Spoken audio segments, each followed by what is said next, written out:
You awake in the dim, mist-wrapped highlands of 18th century Sichuan.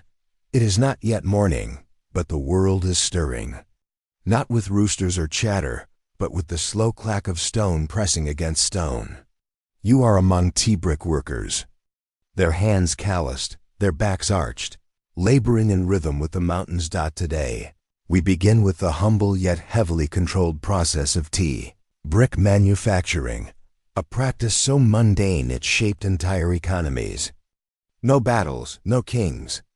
Just pressed leaves. In the 1700s, the Chinese government tightly controlled tea as a state resource. Loose leaf tea was valuable, yes, but brick tea?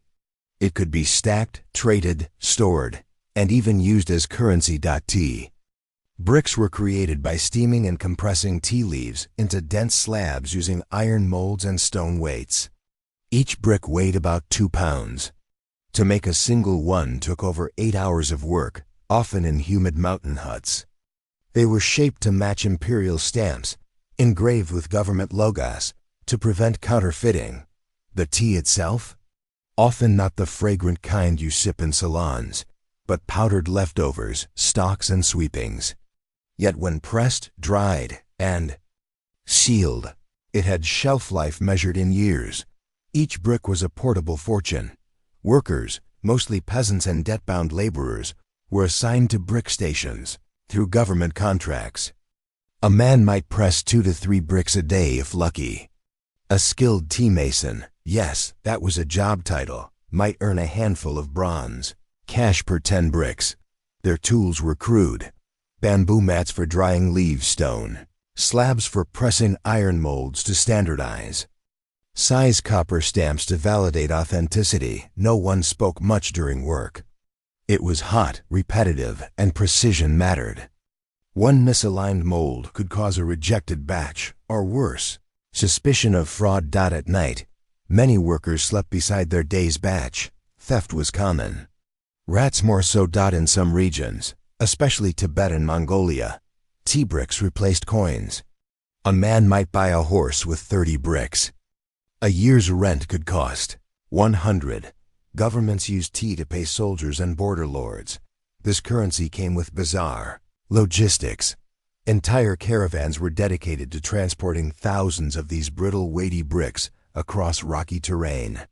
Yaks, not wagons, were the transport of choice.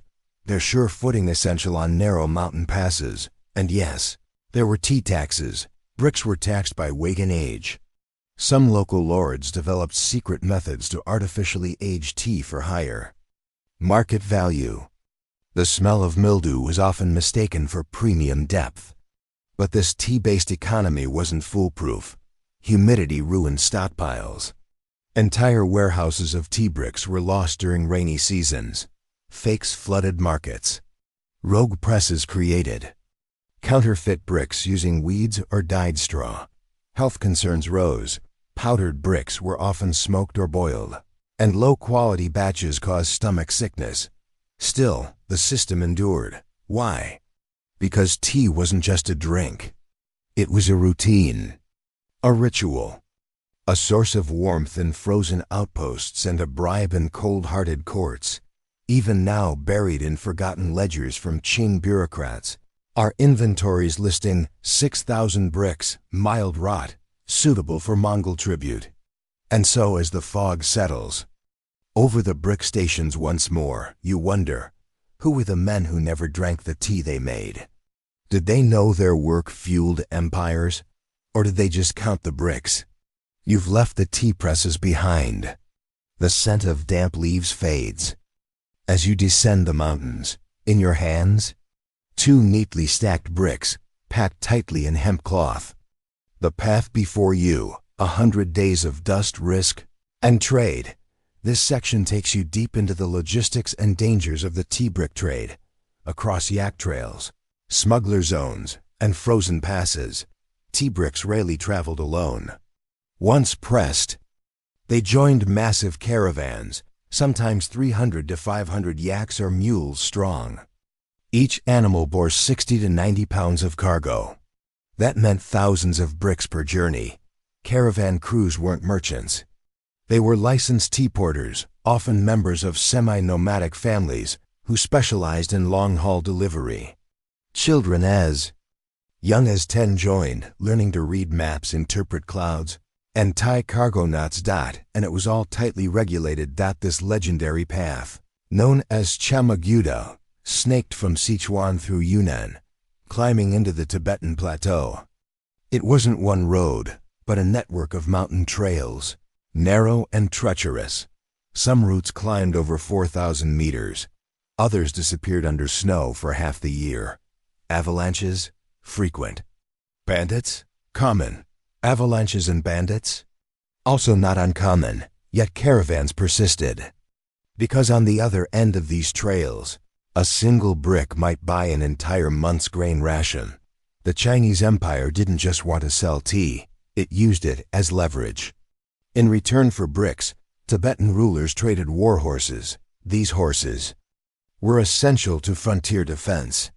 The Chinese cavalry relied on them, and the mountainous terrain made domestic breeding impossible in many regions. So the trade became political. Strict accounting was enforced. One strong horse equals 4060.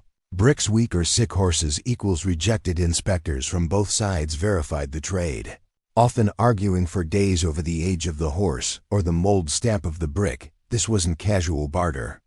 It was diplomacy on horseback, but the balance was fragile. Some seasons saw poor tea harvests. Other years, horses died en route.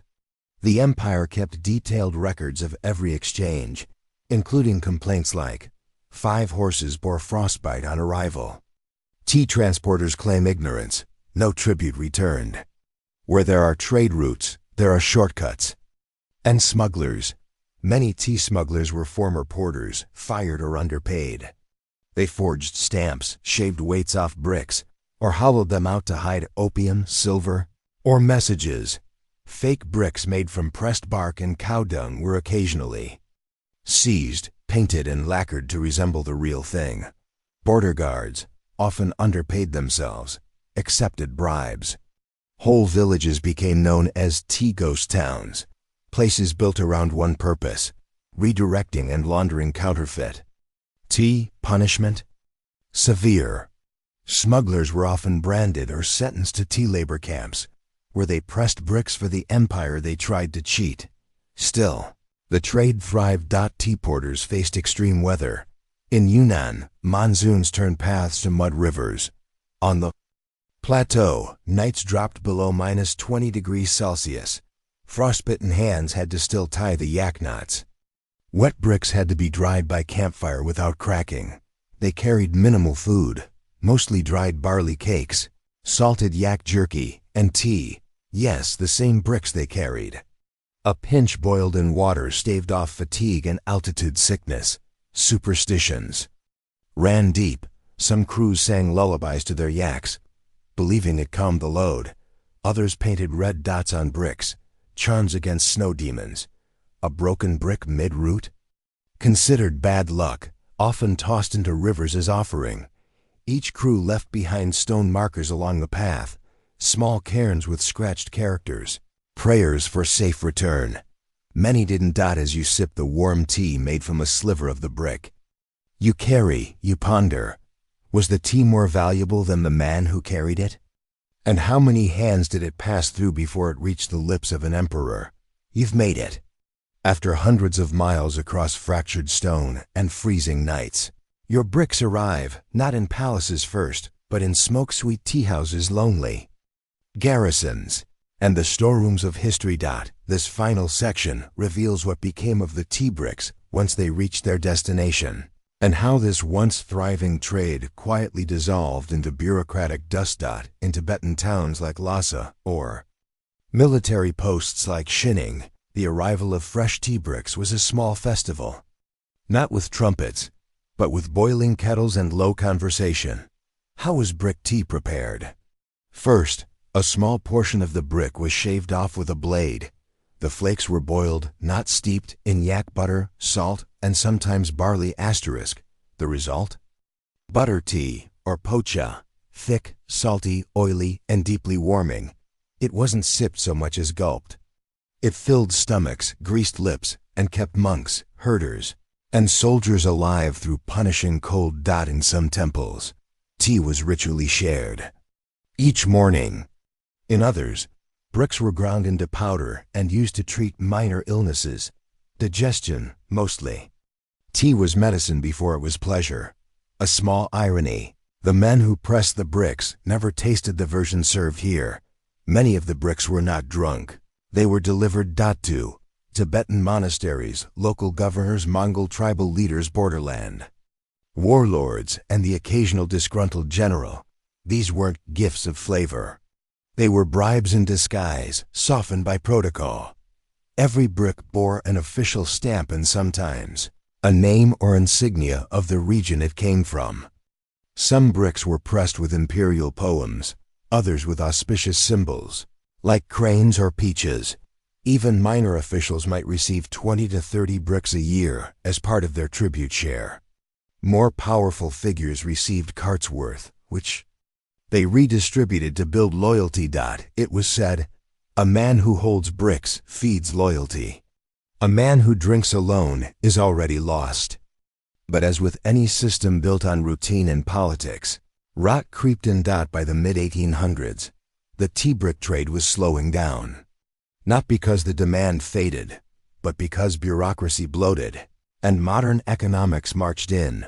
Problems included counterfeiters with better printing tools, overtaxation, causing uprisings in Yunnan and Sichuan, British and Dutch merchants flooding markets with loose-leaf black tea, cheaper and trendier corruption, officials demanding higher quality bricks than what caravans could deliver, resulting in punished workers, and rigged weight reports. And the killer blow? The rise of railways and modern banking. Suddenly, you could wire money and ship crates of Darjeeling or Ceylon tea in metal-lined boxes. No mold, no horse loss, no rot. The Chamagudo shrank, step by step. By the early 1900s, entire stations shut down. Brick presses were melted for scrap. Old caravans stood empty, their yaks sold for meat. A 1912 report from a border village noted, "We have received no bricks this winter. Children no longer know the taste of butter tea. They drink milk and watch the rails." Not much, yet everything. Can still find tea bricks in museums and antique markets. Some collectors pay handsomely for aged bricks with intact stamps. Others have no idea they're holding history. Just a brown, flaking slab of compressed leaf. In certain remote Tibetan villages, posha is still prepared, now using store-bought tea in electric kettles. And in Sichuan, old brick-pressing tools rust in open-air temples. Beside plaques no one reads, but some traditions persist. Ceremonial bricks are still given in formal Chinese tea rituals. Tibetan monasteries still offer tea to visitors first. Always. And yes, some elder caravan families still bless cargo with red-dotted bricks before every journey, even if they now drive trucks as the sun sets on the final caravan and the last kettle boils.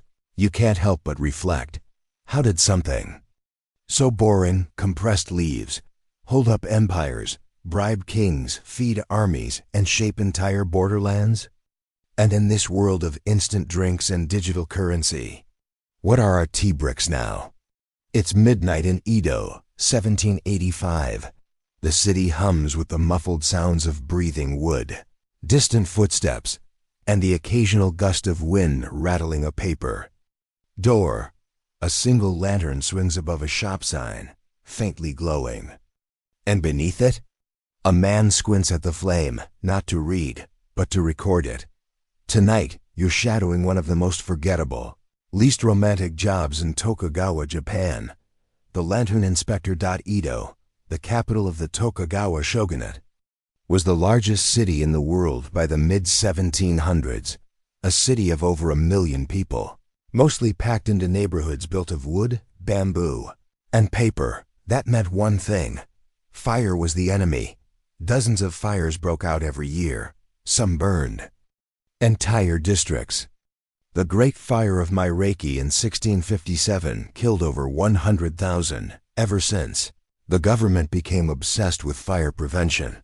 and the humble lantern became a national concern. But how do you control fire in a world lit by it? Answer: with paperwork. Mountains of it. Every ward, called Cho, in Edo had a few appointed lantern inspectors, officially known as Anden Goyuben. These men were not firefighters, they were not officials. They were low-ranking bureaucrats, often retired tradesmen or teachers paid a small rice stipend, and sometimes exempt from certain taxes. Their job? To inspect every lantern, every night, and make sure it followed exact safety protocols. You weren't allowed to just hang a light wherever you pleased.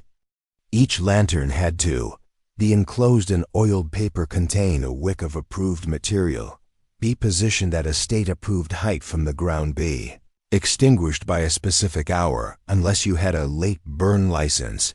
Lantern inspectors walked the streets with a bamboo staff, a ledger, and a small bell to announce their presence. No sword, no power. Just clip-clop, check, scribble. If a lantern was too bright, too smoky, or hanging too low, the inspector would tap the pole against the house beam and shout, "Lantern, unapproved." The homeowner was expected to extinguish it immediately, apologize, offer the inspector a warm rice cake, optional, but often done. On the second offense, the inspector could issue a written report. On the third, a fine was levied by the local magistrate. Some inspectors were sticklers, others were bribe-happy. A few wrote haiku in their inspection notes, like, "Too bright a lantern wakes the ink from the brush. Hush paper walls, listen." But mostly, they were just quiet men doing quiet work in a city that could go up in flames with a single dropped ember. Edo citizens had to plan their nights around light law. Shops had to extinguish lanterns by the 9th bell, roughly 9 p.m. only. Homes with approved documentation could keep a lantern burning later. These licenses were often given to physicians, night call scribes, midwives, official couriers. Owning too many lanterns could make you a fire risk suspect. People hid extras behind false panels. Weddings had to account for flame inspections. Some towns hired temporary flame watchers to stand post during large evening events. And yet, most lanterns were perfectly safe. Fires, when they happened, were rarely because of lanterns, but because of kitchens, hearths, or festivals gone wrong. Still, the government needed someone to check. And so the inspectors walked, checked, and logged. Each log was archived weekly, delivered to a district office, and then filed away. Many never read. Hundreds of thousands of lantern logs exist in Japanese archives. Most say the same thing. No fault, all extinguished. Still, they represent something quietly astonishing. A city attempting to control chaos with routine, not force. No shouting, no armies. Just quiet men, oiled paper, and the promise that someone, somewhere is watching. Your flame. So now, as the inspector scribbles his final note and his sandals turn toward home, you wonder, was this control? Or was it comfort? The idea that every flame was seen, even if it flickered alone in the dark. The lantern inspector walks slower tonight, not from fatigue, but fascination. The lantern before him isn't just a light. It's a masterwork, delicate calligraphy traced onto oiled mulberry paper, its frame made of carved hinoki wood, emitting not just warmth, but status.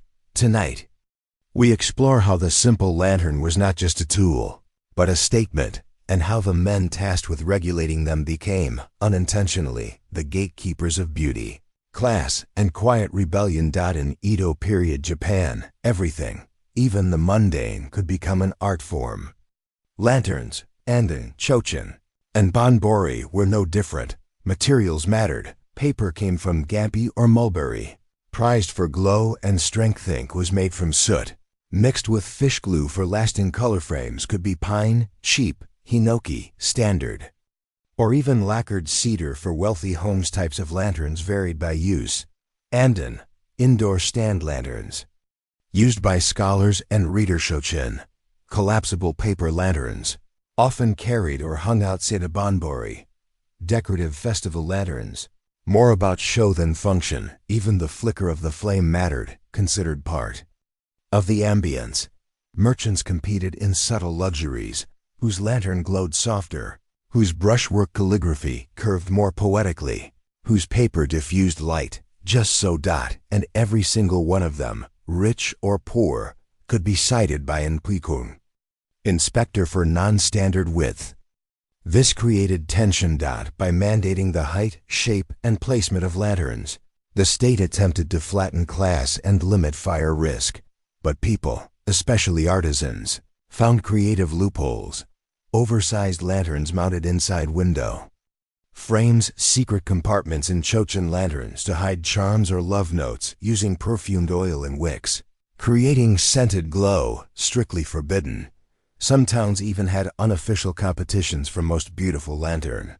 Judges, gossiping neighbors. Prize, quiet admiration. Inspectors, meanwhile, walked a line. If they cited a beloved merchant's lantern, the backlash could be social, not legal. Some grew to appreciate the designs. Others became unexpected connoisseurs, writing long comments like, "Flame slightly overbright." But frame exhibits masterful balance, no citation. One notorious inspector in Asakusa district became famous for sketching lanterns he liked in the margins of his logbook. His notes are now studied in art history departments during Oben, the Lantern Festival, and New Year's. Edo streets bloomed with light. Regulations relaxed slightly, but not completely. Inspectors were still expected to monitor lantern height limits, no more than 6 shaku, about 6 feet. Wick counts. Some families illegally used dual wick lanterns for more brightness. Design. Obscenity, naked figures, or political slogans were banned. Some lanterns snuck in coded messages, brushstrokes forming riddles, symbols, or even satire against the shogunate. Inspectors reported these, rarely. More often, they shrugged and moved on. After all, the flame was legal. The meaning was just poetic. Over time, the lantern inspectors became the only consistent observers of evolving lantern culture. Their logbooks captured names of artisans' designs used in each ward, changes in wick materials, notes about new oil from Nagasaki, smells cleaner. Today, scholars piece together Edo's lost lantern art, not from museums, but from inspection scrolls, preserved because some official decided record keeping is sacred. In a quiet way, the inspectors became guardians of a visual language no one else bothered to catalog. Not artists, not merchants, not samurai, just a man with a paper hat, a lantern of his own, and a notebook. So as the inspector pauses beneath a cherry tree, squinting at a crimson lantern painted with koi and clouds, you wonder, did the man enforce order? Or did the light change him instead? When does regulation become reverence? The year is 1870. The Meiji Restoration is in full swing. Western clothes appear in alleyways. Street signs are rewritten. And for the first time in Edo, now renamed Tokyo, the night no longer smells like oil and paper. It smells like coal gas. This final section reveals the slow disappearance of the lantern inspectors and how a centuries-old system designed to prevent disaster simply faded, not with rebellion or fire, but with progress. The final recorded lantern inspection in Edo's archives is dated June 3, 1872, signed by an inspector named Kobayashi Goro, aged 64. His logbook entry reads, 9 lanterns inspected. 1 paper crack noted. Weather dry, all extinguished, no incident. This would be the last of tens of thousands of similar notes.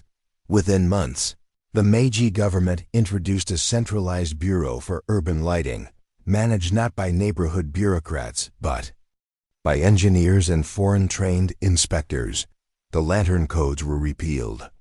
No more oil wick standards. No more extinguished by 9 curfews. The streets would now be lit indefinitely, and yet, not everyone rejoiced. The arrival of gaslight posts brought undeniable advantages: brighter light, longer hours of commerce, safer travel. But it also brought something more difficult to quantify: displacement. Lantern makers, thousands of them, were left jobless. Inspectors lost their rice stipends and tax breaks. Shops that once showcased bespoke lanterns now turned off their oil lamps for good dot in quieter districts.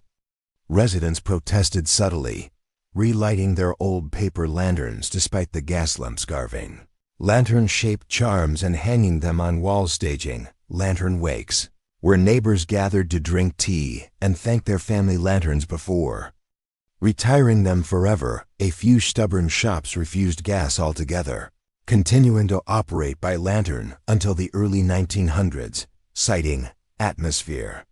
Some lantern inspectors, now unemployed, became private lighting consultants for traditional inns. Others simply faded into the streets they once walked with purpose. What happened to the mountains of logs? Many were burned or shredded by early Meiji clerks trying to streamline the new capital. Some were recycled into new paper stock. Others survived in temple storage rooms, forgotten until rediscovered a century later. Today, those that remain offer more than just fire reports. They tell how long an artisan's shop remained active when a festival began to grow or fade. What families prioritize safety versus show, and how a city managed fear without violence. Ironically, the inspectors, once faceless, are now studied more than the samurai they once shared the city with. Their ledgers read like poems of routine. Late glow at the carpenters again, likely newborn. Will permit tonight, no citation. Unusual smell near temple lantern. Possibly foreign oil. Monitor. Rain arrived, lanterns out early. Streets whisper. Tokyo today is a riot of neon screens, halogen. The night is never dark, but in small corners, the old glow persists. In the Banbori Festival at Zuzuji Temple, where paper lanterns light the path and memory of ancestors in ryokan inns, where you can still be shown to your room by a staffer carrying a candle-lit andan in museums, where logs of forgotten inspectors are displayed beside their faded uniforms, brown cloth, ink-stained cuffs, and a silence that speaks. And some Tokyo historians still refer to the city's old fire prevention zones as lantern blocks. The maps remain. So do the echoes. So as the final lantern is extinguished, its paper folding in on itself, you sit back and wonder, what do we lose when we abandon the quiet guardians? Who watches the light now, and what happens when it never goes out? You wake, not with the sun, but with the stars. The streets of Guangzhou, 1823, are hushed. Market stalls lie folded like tired hands. Lanterns flicker low in doorways, and somewhere in the distance, clang ... clang. Clang ... A gong sounds 3 times. A warning? A marker? A comfort? Perhaps all 3. This is the beginning of another shift for the city's night watchman, or Zun Luo, the invisible spine of urban safety. And tonight, you wear his shoes. Qing China's cities were governed, not just by magistrates and soldiers, but by a host of small-scale civil workers, including night watchmen, tasked with patrolling the streets from dusk till dawn. They were not warriors, not police, not judges, but they were walkers. Observer needs their job to keep the peace, mark the time, and report disturbances. Most watchmen were former soldiers, poor tradesmen, or men too old for farm work. They lived near their assigned patrol zones, usually 3 to 6 alleyways, which they walked in loops for 8 to 10 hours per night. They were paid in monthly grain, scraps from local merchants, or small coin stipends from neighborhood associations. The Qing dynasty did not have pocket watches for the public. Instead, people relied on the night watch gongs to know the hour. A standard night was divided into 5 zheng, each lasting about 2 hours. Every zheng was further divided into smaller segments using gongs, wooden clappers, ban horns, made of conch or ox horn, rare. The watchman struck his gong or board in specific rhythms to announce the hour that all was safe, that he was present in effect. The sound was a mobile clock and a reassurance to sleepers that danger was being watched. 4. The classic pattern. Clang-clang ... pause ...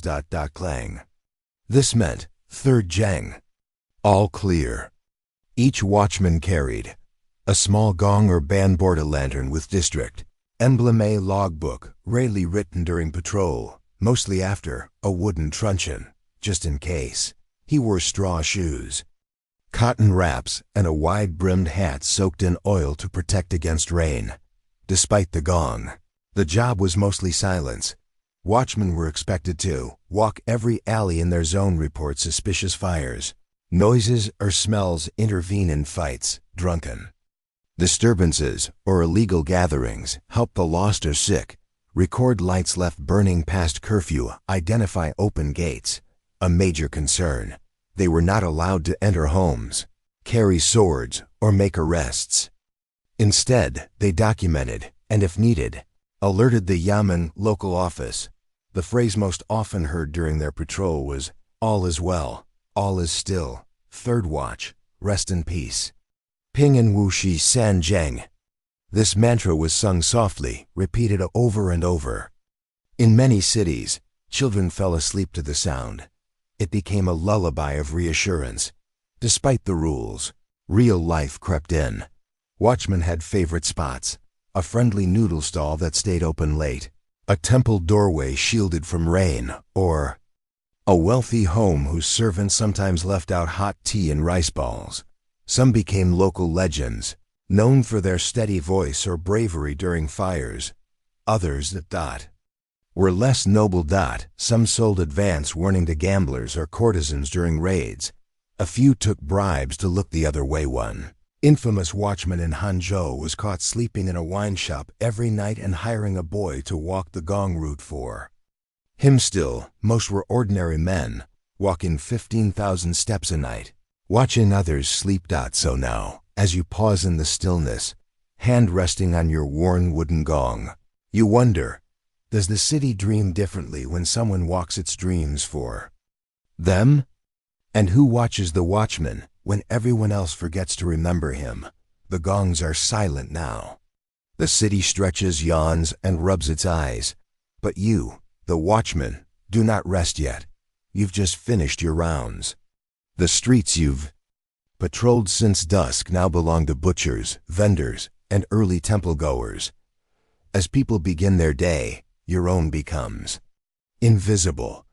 This section reveals what happens after the patrol: the hidden hours, relationships, routines, and identity of those whose purpose was only ever to be heard, not seen. A watchman's shift didn't end with the sunrise. His official duties continued until he returned to the neighborhood gate office, checked in with the district clerk, and filed his oral report. These reports were brief, and more often than not, forgotten. Nothing unusual. One lantern left on. Dog fight in alley near fishmonger. Possible opium den, no entry made. Reports were filed by seniority, not urgency. If something significant had occurred, a fire, a brawl, a robbery, it was the Yamen guards who took the lead. The watchman was just the witness. After reporting, most watchmen returned to shared lodging, often nothing more than a cot in a communal room, a small screened corner in a tea shop, or, for the very poor, the back of a temple. Sleep was shallow, fractured by noise, but a few hours were enough. By midday, the city would forget your face. And that's how you liked it. To be a watchman was to hover between classes, a position both necessary and invisible. You were not a scholar, a merchant, a peasant, nor were you part of the military caste. Though many of your duties brushed against law enforcement, your uniform marked you as useful but expendable. Commoners nodded politely. Officials didn't bother. The only people who truly saw you were shopkeepers, who relied on your presence for safety, children who mimicked your gongs in play, and older women who lit incense for you at temples after fires.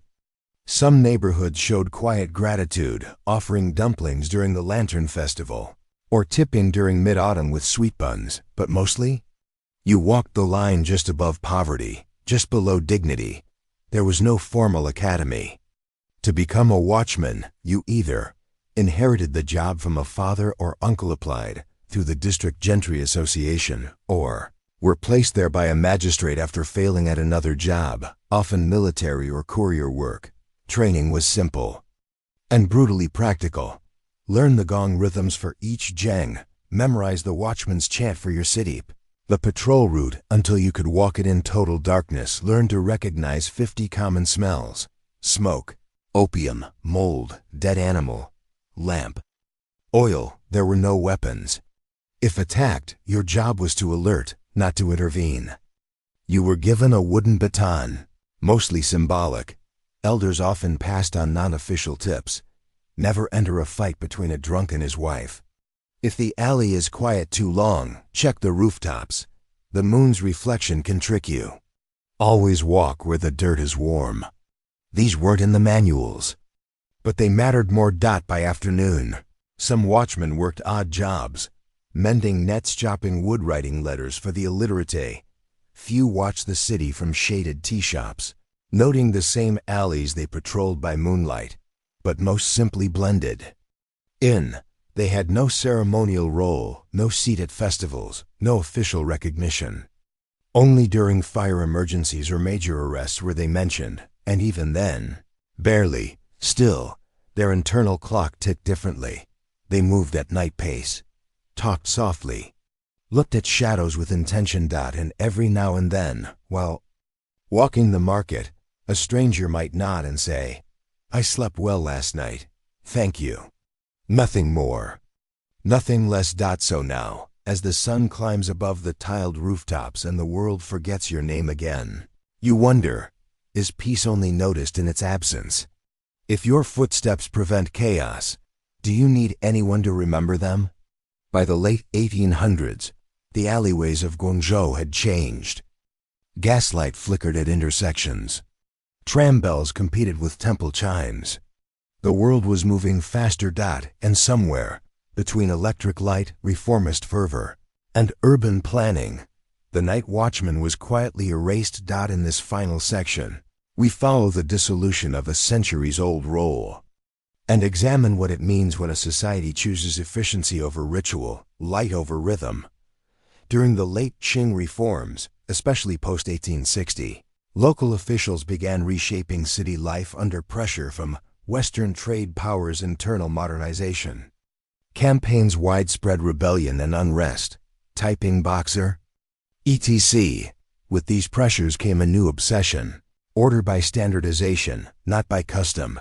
Reforms included centralized police bureaus replacing watchman networks, fixed clock towers in major cities, starting with Shanghai and Tianjin, public lighting, initiatives driven by foreign engineers and Chinese reformists. The night watchmen, who kept time with their feet and enforced peace by sound, were suddenly seen as quaint, slow, unnecessary. In 1887, a Guangzhou city report noted, Zun Luo, night watchmen create confusion in districts with clock regulation. Citizens complain of redundant noise. Within 10 years, all official funding for watchmen was suspended. Most were quietly dismissed. A few were absorbed into early constable units. But the rest? Forgotten. The spread of electric lighting in treaty ports, followed by its adoption inland, was the final nail. No longer did cities need sound to mark time. Now a glowing bulb told you everything: where to walk, when to shop, when to sleep.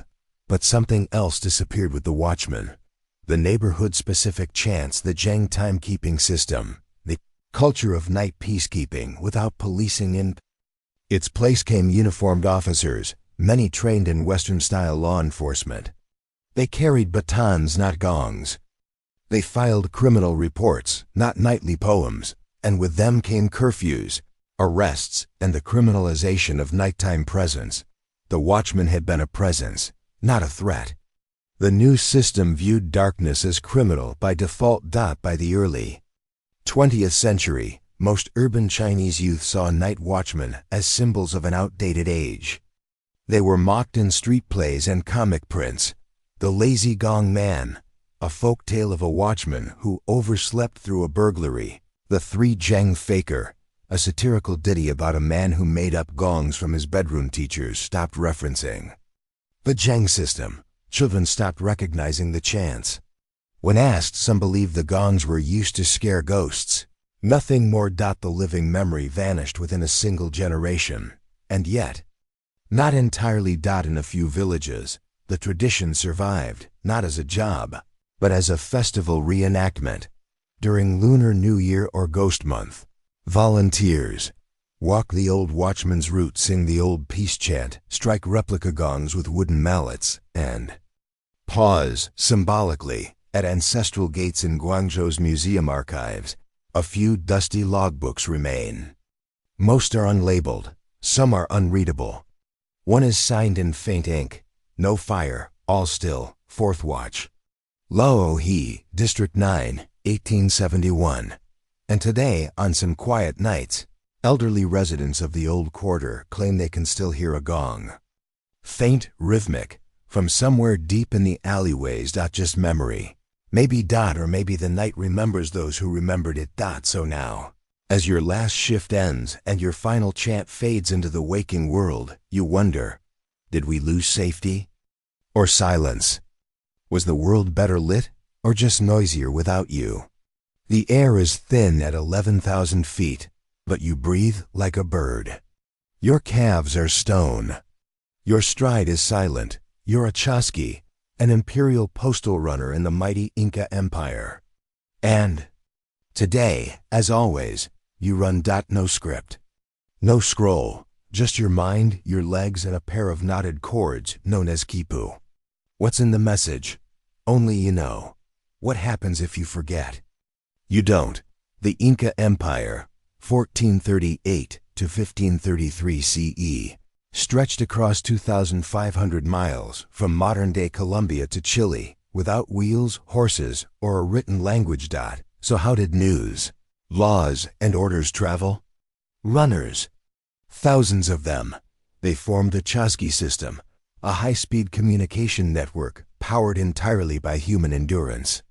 It's one of the most overlooked logistical feats in history. At its peak, over 14,000 miles of stone-paved roads existed. Runners could deliver messages over 250 miles in a single day using a relay system. Important.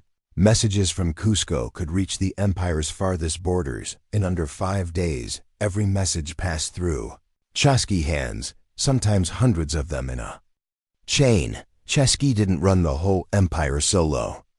Instead, they ran short bursts of 6 to 15 kilometers between relay stations called tambos. Each tambo had a small hut or shelter stand with water and dried maize, flagpole or fire signal for communication, at least 2 trained runners waiting on standby. The process. A runner approaches, blowing into a conch shell trumpet. The next Chasqui stands ready. The first runner verbally relays the message, hands over the quipu, and collapses. The next runner bolts down the trail. No delay. Number deviation. It was a human network, timed by sun and muscle. Speed was everything. With no written language. Chasqui memorized.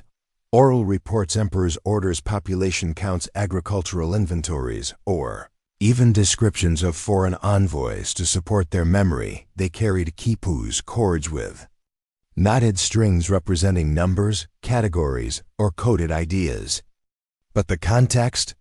That stayed in the runner's head. A single quipu could mean 3 bundles of maize short in Ayaviri, or armed strangers in the valley, request soldiers. Only the Chasqui knew which. This meant trust was everything. A dishonest runner could start a war. So Chasqui were trained from youth, selected for stamina, discipline, flawless recall. Some could repeat entire speeches word for word after hearing them only once. They didn't just deliver messages. They were the messages. Running the Andes wasn't a scenic jog. Chasquis faced altitude sickness, landslides, wild llamas, and on rare occasions, bandits or rebellion. Shoes? Usually barefoot, or in woven sandals reinforced with llama hide. Clothing? Simple tunics, a sling for quipus, and sometimes a feathered headdress for rank. To keep speed. They ran light and fast, no weapons, no cargo. And they had rules. No stopping to talk, no deviation from the road, no sitting at a tambo unless injured or dismissed, no speaking the emperor's message aloud in public if a runner was caught slowing down. The penalty ranged from dismissal to punishment by lashing. The empire's heartbeat depended on their pace, and still they ran. So now, as you hand off your quipu, gasping at 12,000 feet with blood pounding in your ears, you ask yourself, what kind of empire trusts a message with no paper, no ink, only breath and speed? And what happens when the last runner forgets or falls? You are not a messenger. You are the nerve of the empire. As a Chasqui, you don't carry secrets, you become them. Every step is a syllable. Every breath, a line of code. You are trained not only to endure, but to vanish into velocity.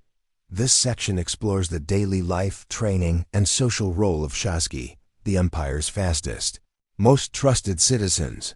Chasqui candidates were chosen young, usually boys, between 8 and 12, selected from rural communities in high-altitude regions like Cusco, Ayacucho, and Titica.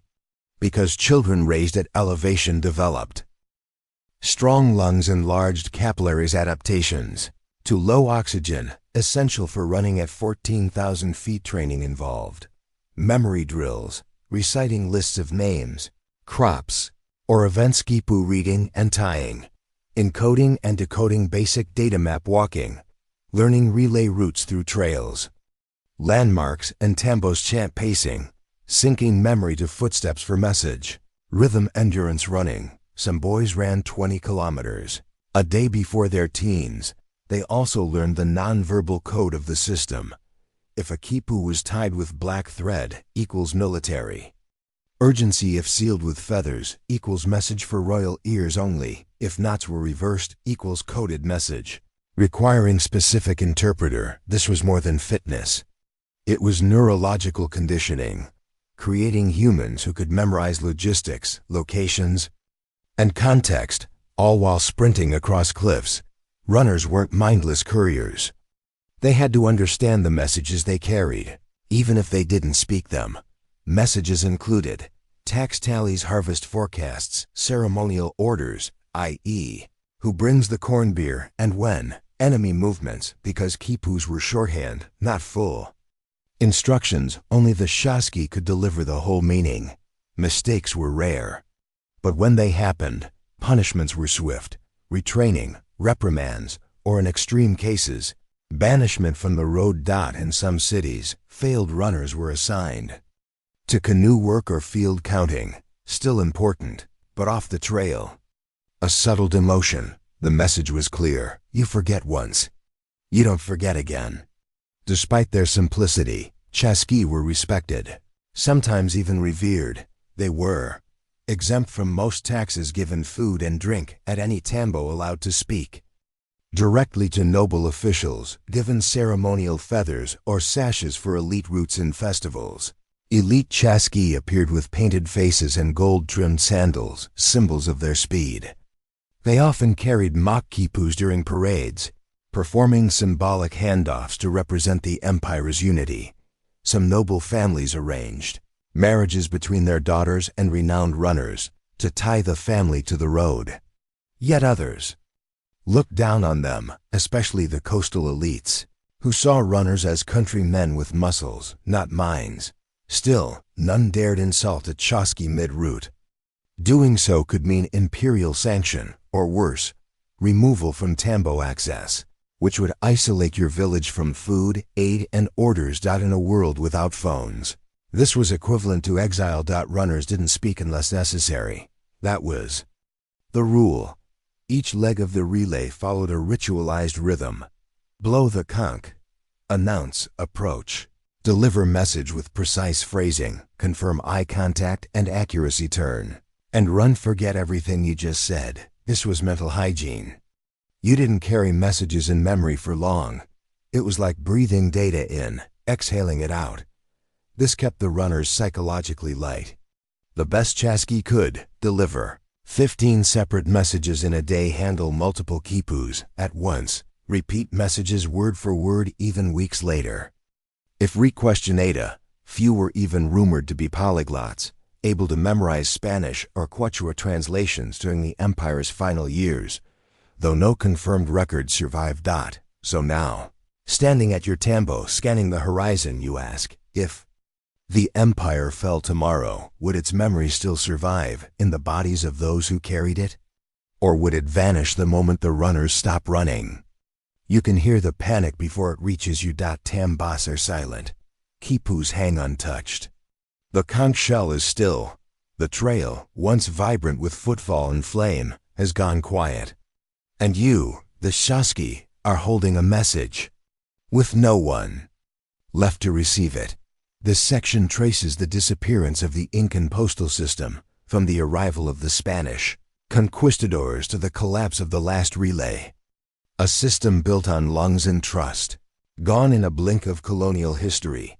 When Francisco Pizarro and the Spanish arrived in the early 1500s, they didn't just bring steel and horses. They brought confusion.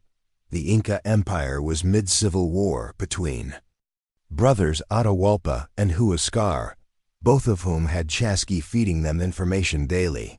But once the Spanish landed, reports of bearded men on beasts, strange weapons, fire sticks, pale skin and unfamiliar flags, unknown language and even more unknown intentions. Chasqui delivered these messages, but the meaning was beyond their frameworks. There were no quipus for gun, no thread for cross. And so, when Atahualpa received reports of foreigners walking faster than horses and bringing thunder, he laughed. And when he was captured in Cajamarca soon after, the roads went silent. While the conquest is often framed as fast and brutal, the collapse of the Chasqui network was slower and quieter. First came smallpox and measles, spread ahead of the Spanish, wiping out tambos, runners, and entire communities. Before a sword was drawn, then came strategic dismantling. The Spanish seized the relay hubs, they disrupted messages between provinces, and they introduced horses and written letters, replacing Chasqui with colonial couriers. To the Spanish, the runners were curiosities, relics of a primitive empire. Their non-written communication system was seen as suspicious, if not useless. To the Inca, it was the beginning of disconnection. Messages no longer reached the mountains. Orders from Cusco turned to rumors. Food shipments missed their harvest. Deadlines. An empire ruled by precision, timing, and verbal truth could not survive. Delay and doubt. The Spanish replaced oral tradition with paper, letters sealed with wax, carried by horseback, written in Castilian. They couldn't read quipus, and so they burned them as pagan relics. Ordered translators to abandon the cords, decreed quipus unnecessary under the word of God. Chasqui, now forbidden to run the relay paths, were drafted into labor crews, church service, or exiled from cities entirely. A few rebel networks tried to preserve the system, setting up underground runners between indigenous leaders.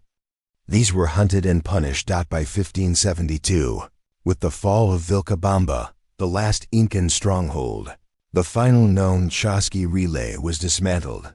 And just like that, the empire's nervous system went dark. Today, we have no complete record of what the Chasqui remembered or how many quipus they carried.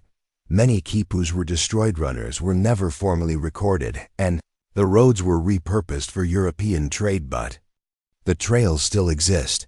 You can still walk parts of the Capac, on the Royal Road through the Andes, and if you look closely in Peruvian villages, you'll find old tambo foundations, now goat pens, rock markers placed by runners. Still, facing the sun myths about messengers who could outrun storms, and in the Quechua language, there's still a word for one who carries what cannot be written. It has no direct translation. So now, as you look down the ancient trail, empty and overgrown, you ask, was the empire lost because it was conquered, or because it stopped listening to its own feet? And if no one remembers the runners, does The message still exists? It's midday in Cairo, 1253 CE. The air tastes of dust and cumin. In the market, a woman argues over a sack of lentils. A baker leans across his stall, whispering, "Salt's gone up again." Down an alley, near the spice quarter, a riot is beginning, not over gold or bread, but over salt. You are about to witness the quiet, bureaucratic war behind one of the most overlooked resource disputes in Islamic history, the Cairo salt conflicts. No swords, no kings, just scribes, inspectors, merchants, and 100 tiny ledgers. In the 13th century, salt in Cairo wasn't just for cooking. It was a medical ingredient for wounds, sore throats, embalming, a preservative essential in hot climates. Without refrigeration, a religious purifier used in ritual washing and funeral rites.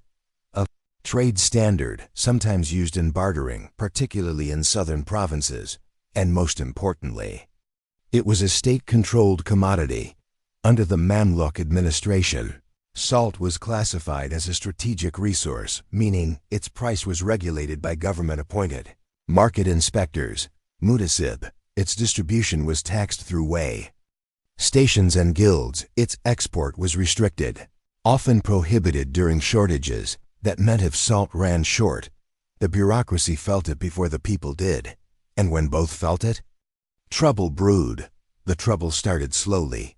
First, the Nile's flood levels dipped, lowering inland salt production from drying beds and marsh flats. At the same time, caravans from Siwa and Fayoum began arriving late, disrupted by tribal tensions and poor road maintenance. The salt still arrived, just not enough. Meanwhile, Cairo's population was growing. Its urban poor, reliant on cheap salt rations to preserve fish, meat, and olives, began noticing smaller scoops from vendors mixed quality salt, white mixed with gray or sand. Sudden price fluctuations, sometimes doubling overnight. Officially, prices were fixed by the Hispa courts, based on a ratio of grain to salt. But in practice, corruption seeped in. Market inspectors were bribed. Salt merchants hoarded supplies. Weights were tampered with, sandbags hidden under legitimate sacks. One mutasib wrote, "Salt sold at dawn differs from that at noon. The merchants swear they know not how." But they did know. Everyone did.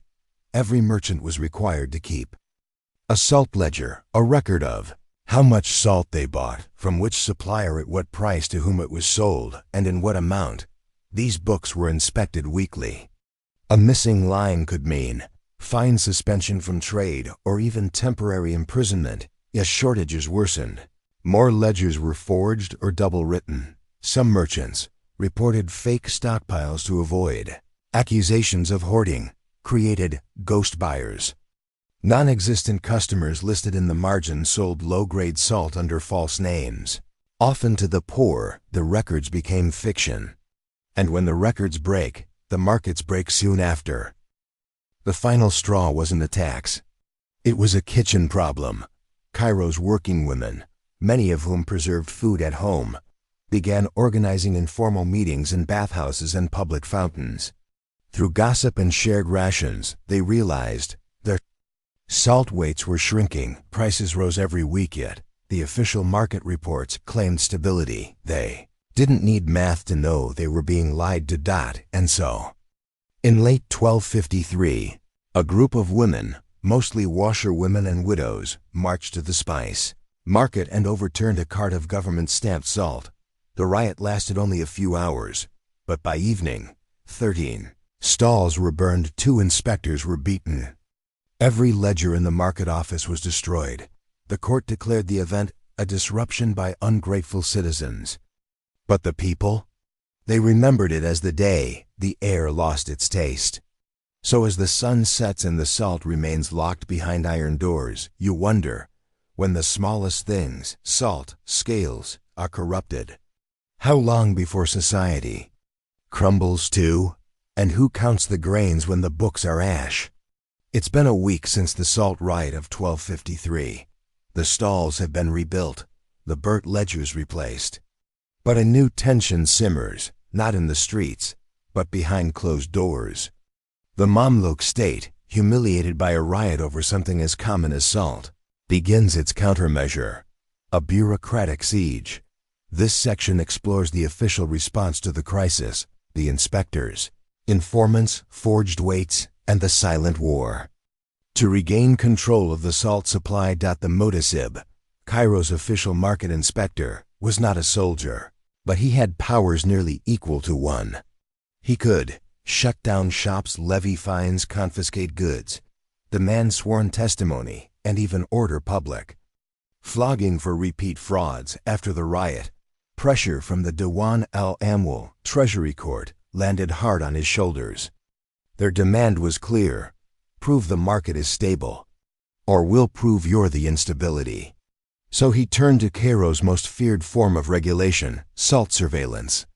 Special agents were dispatched in secret to observe and document irregularities in salt pricing, weighing practices, source claims, and buyer interactions. They posed as peasant women buying in bulk, caravan traders with poor Arabic pilgrims seeking preserved dates for travel. Their mission? Catch corruption in the act. One Salt Monitor's report survives. Found merchant using dual scale rig. Honest weights for inspectors, hollowed copper for peasants. Noted a child changing scoops behind curtain.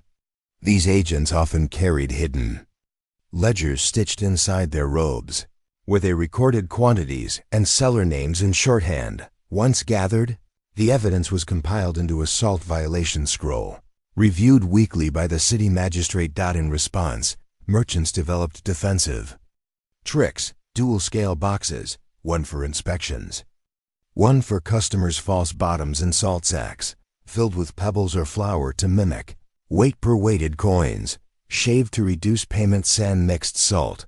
Dried riverbed sand was ground and mixed at a 3-to-1 ratio. Inspectors responded by carrying state-certified weights, usually iron rings tied with silk thread.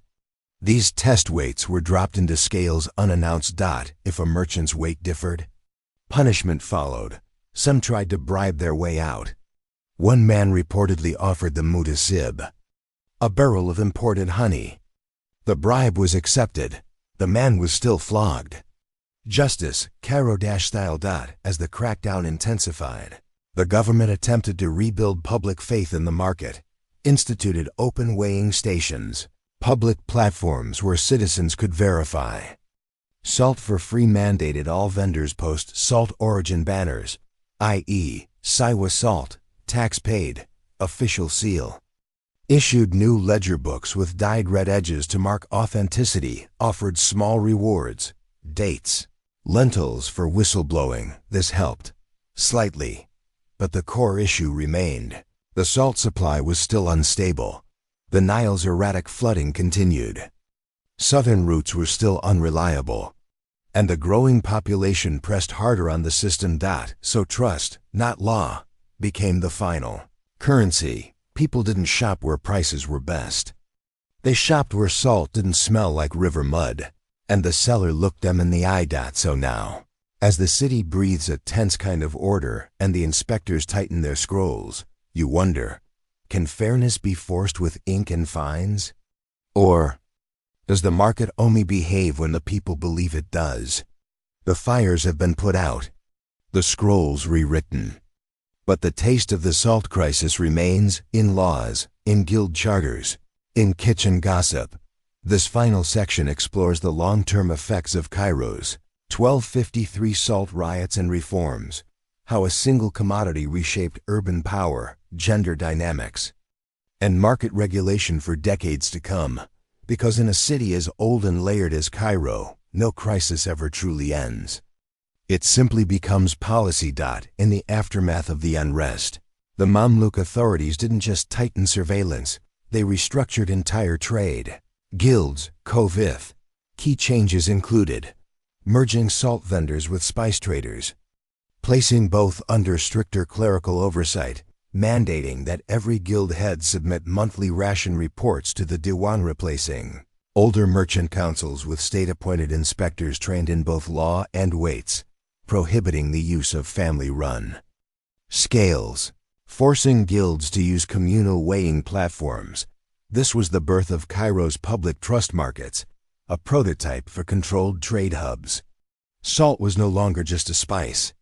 It was a governed signal of market integrity. Vendors who cooperated gained better spots, tax leniency, and even formal titles.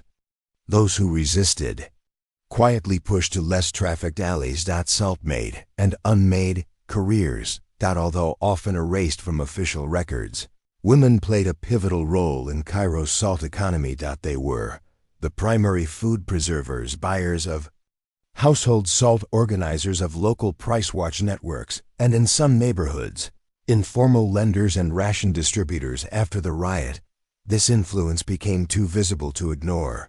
The result? Some districts established women's market elders, informal advisors who liaised between female buyers and the mutasiba. Few wealthier women began investing in salt, caravans and warehousing, profiting during future shortages. Bathhouse and kitchen guilds started keeping salt ration logs. With women as scribes, it was not empowerment in the modern sense, but it was recognition, born from necessity. One mutasib's report noted, "No riot returned, for the women now balance the scales with memory." Because of the crisis, Cairo's religious legal codes, Sharia rulings, began to include more detailed economic clauses, such as defining just weight for salt under humid versus dry conditions, mandating that charity kitchens, sabils, post salt content notices in preserved foods, requiring oaths by merchants under penalty of divine perjury if they watered salt or tampered with weight. These additions were small but durable. Salt, long a metaphor for purity and preservation in Islamic law, became a benchmark for commercial ethics. Even centuries later, judges used phrases like, "Let him weigh it as one would salt for the Prophet's table." A mundane mineral became a moral measurement. Though the immediate crisis faded, Cairo's salt economy remained heavily regulated for generations. In the centuries that followed, Ottoman governors continued using the public salt platforms. Napoleonic invaders were shocked by the detail of salt taxation scrolls, and British colonial officers in the 1800s used translated mutasib scrolls to build modern market regulation. As for the site of the original riot, it's now a small alley near Khan el Khalili, still home to spice vendors. The salt stalls are gone, but old sellers still speak of the time when women flipped the market with a scoop. So as Cairo swells into modernity and salt becomes just another kitchen item, you ask, what keeps a city stable? Law or trust? And what other grains are we counting too late? The fires have been put out, the scrolls rewritten. But the taste of the salt crisis remains in laws, in guild charters, in kitchen gossip. This final section explores the long-term effects of Cairo's 1253 salt riots and reforms, how a single commodity reshaped urban power, gender dynamics, and market regulation for decades to come. Because in a city as old and layered as Cairo, no crisis ever truly ends. It simply becomes policy. In the aftermath of the unrest, the Mamluk authorities didn't just tighten surveillance, they restructured entire trade. Guilds, Kovith. Key changes included merging salt vendors with spice traders, placing both under stricter clerical oversight, mandating that every guild head submit monthly ration reports to the Diwan, replacing older merchant councils with state-appointed inspectors trained in both law and weights, prohibiting the use of family-run scales, forcing guilds to use communal weighing platforms. This was the birth of Cairo's public trust markets, a prototype for controlled trade hubs. Salt was no longer just a spice. It was a governed signal of market integrity. Vendors who cooperated gained better spots, tax leniency, and even formal titles. Those who resisted quietly pushed to less trafficked alleys. Salt made and unmade careers. Although often erased from official records, women played a pivotal role in Cairo's salt economy. They were the primary food preservers, buyers of household salt organizers of local price watch networks, and in some neighborhoods, informal lenders and ration distributors after the riot. This influence became too visible to ignore. The result? Some districts established women's market elders, informal advisors who liaised between female buyers and the mutasiba. Few wealthier women began investing in salt, caravans and warehousing, profiting during future shortages. Bathhouse and kitchen guilds started keeping salt ration logs with women as scribes. It was not empowerment in the modern sense, but it was recognition, born from necessity. One Mutasib's report noted, no riot returned, for the women now balanced the scales with memory. Because of the crisis, Cairo's religious, legal codes, Sharia rulings, began to include more detailed economic clauses, such as defining just weight for salt under humid versus dry conditions, mandating that charity kitchens, sabils, post salt content notices in preserved foods, requiring oaths by merchants under penalty of divine perjury if they watered salt or tampered with weight. These additions were small but durable. Salt, long a metaphor for purity and preservation in Islamic law, became a benchmark for commercial ethics. Even centuries later, judges used phrases like, "Let him weigh it as one would salt for the Prophet's table." A mundane mineral became a moral measurement. Though the immediate crisis faded, Cairo's salt economy remained heavily regulated for generations. In the centuries that followed, Ottoman governors continued using the public salt platforms. Napoleonic invaders were shocked by the detail of salt taxation scrolls, and British colonial officers in the 1800s used translated mutasib scrolls to build modern market regulation. As for the site of the original riot, it's now a small alley near Khan Falili, still home to spice vendors. The salt stalls are gone, but old sellers still speak of the time when women flipped the market with a scoop. So as Cairo swells into modernity and salt becomes just another kitchen item, you ask, what keeps a city stable, law or trust? And what other grains are we counting too late? The fires have been put out, the scrolls rewritten. But the taste of the salt crisis remains, in laws, in guild charters, in kitchen gossip. This final section explores the long-term effects of Cairo's 1253 salt riots and reforms, how a single commodity reshaped urban power, gender dynamics, and market regulation for decades to come. Because in a city as old and layered as Cairo, no crisis ever truly ends. It simply becomes policy. In the aftermath of the unrest, the Mamluk authorities didn't just tighten surveillance, they restructured entire trade. Guilds, Kovif. Key changes included merging salt vendors with spice traders, placing both under stricter clerical oversight, mandating that every guild head submit monthly ration reports to the Diwan, replacing older merchant councils with state-appointed inspectors trained in both law and weights, prohibiting the use of family-run scales, forcing guilds to use communal weighing platforms. This was the birth of Cairo's public trust markets, a prototype for controlled trade hubs. Salt was no longer just a spice. It was a governed signal of market integrity. Vendors who cooperated gained better spots, tax leniency, and even formal titles. Those who resisted quietly pushed to less trafficked alleys. Salt made and unmade careers. Although often erased from official records, women played a pivotal role in Cairo's salt economy. They were the primary food preservers, buyers of household salt, organizers of local price watch networks, and in some neighborhoods, informal lenders and ration distributors. After the riot, this influence became too visible to ignore. The result? Some districts established women's market elders, informal advisors who liaised between female buyers and the mutasiba. Few wealthier women began investing in salt, caravans and warehousing, profiting during future shortages. Bathhouse and kitchen guilds started keeping salt ration logs. With women as scribes, it was not empowerment in the modern sense, but it was recognition, Born from necessity. One Mutasib's report noted, no riot returned, for the women now balance the scales with memory. Because of the crisis, Cairo's religious legal codes, Sharia rulings, began to include more detailed economic clauses, such as defining just weight for salt under humid versus dry conditions, mandating that charity kitchens, sabils, post salt. Content notices in preserved foods requiring oaths by merchants under penalty of divine perjury if they watered salt or tampered with weight.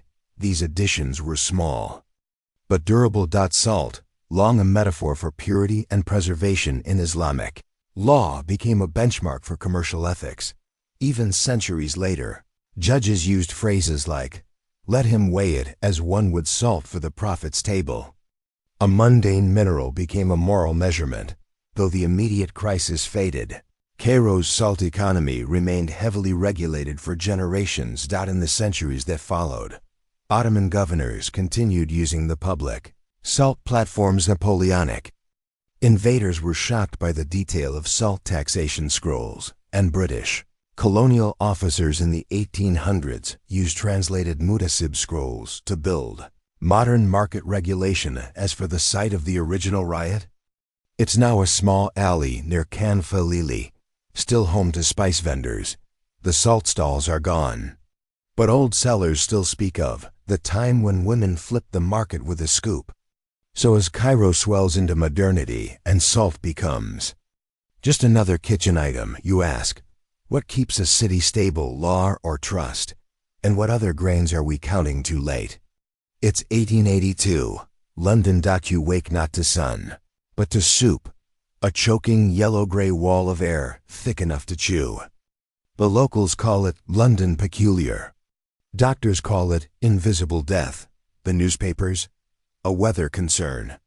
And in a drafty office off Fleet Street, a man named Edgar Philby dips a cloth into the air and squeezes it over a porcelain scale. He's not a doctor, not a scientist, and certainly not a visionary. He is a dust measurer. Victorian London was a marvel of modernity, industry, railways, commerce. But beneath the chimneys and gas lamps lay a hidden catastrophe.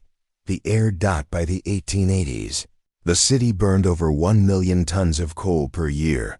Tens of thousands of chimneys spewed particulate matter into the fog-heavy atmosphere. The result? Toxic smog events, some lasting days, sometimes killing thousands. People didn't know the term air pollution. They simply coughed more in winter and cleaned more in spring. But for a handful of clerks, clerics, and weather hobbyists, it was more than nuisance.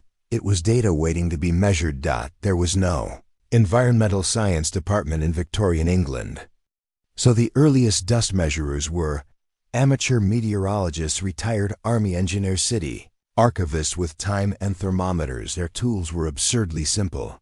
Soaked muslin cloths hung from windows to collect particles, glass funnels with filter paper to trap ash, porcelain trays placed on rooftops to gather daily soot, and in one case, a wet silk glove worn on walks and later boiled. They called this work smoke quantification, though no two methods agreed.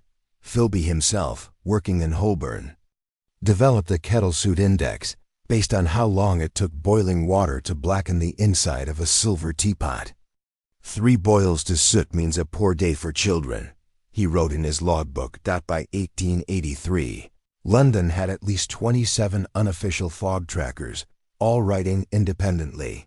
Their records included color of fog, lemon; pea soup, charcoal; distance of visibility; could not see spire of St. Martin's from corner window; smell notes, sulfur and roast beef; effect on mood and manners, neighbors irritable; delivery boys slow.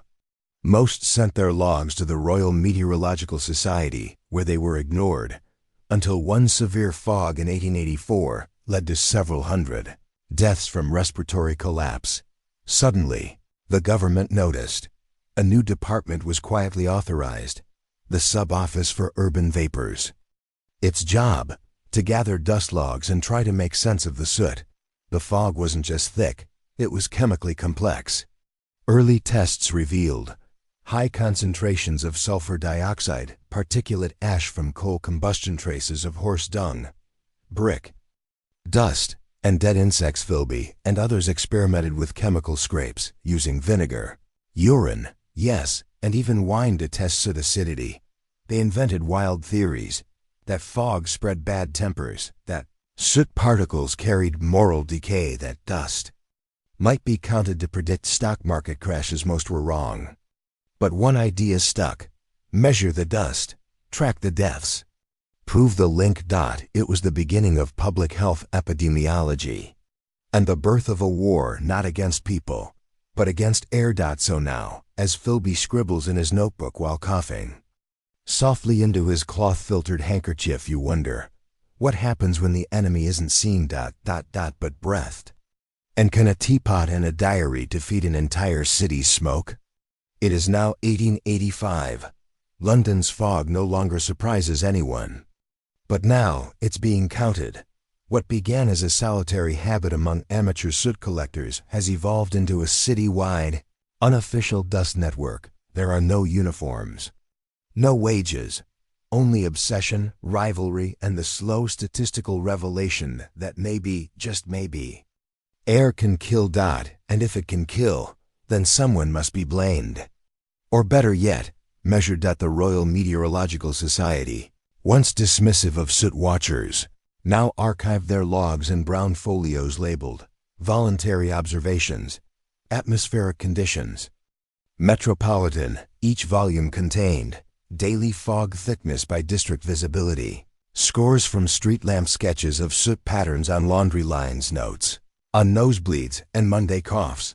By 1885, over 40 individuals, most unpaid, submitted weekly data. Their backgrounds: 2 vicars, a retired chimney sweep, 3 widows who marked soot on lace curtains, banker with a backyard observatory and a soot obsession so severe he trained a parrot to say, visibility, 2 yards.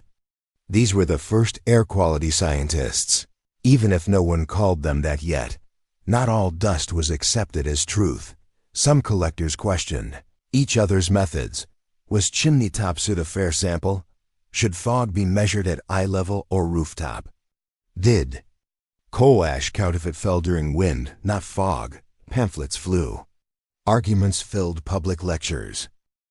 The most infamous feud between Edgar Philby, our teapot measurer from Section 1, and Miss Harriet Greaves, a mathematically inclined widow who invented her own fog penetration index based on number of lampposts visible through a curtain. Accused Philby of boiling bias, claimed kettle-based soot tests ignored ambient particulate flow velocity. Her words.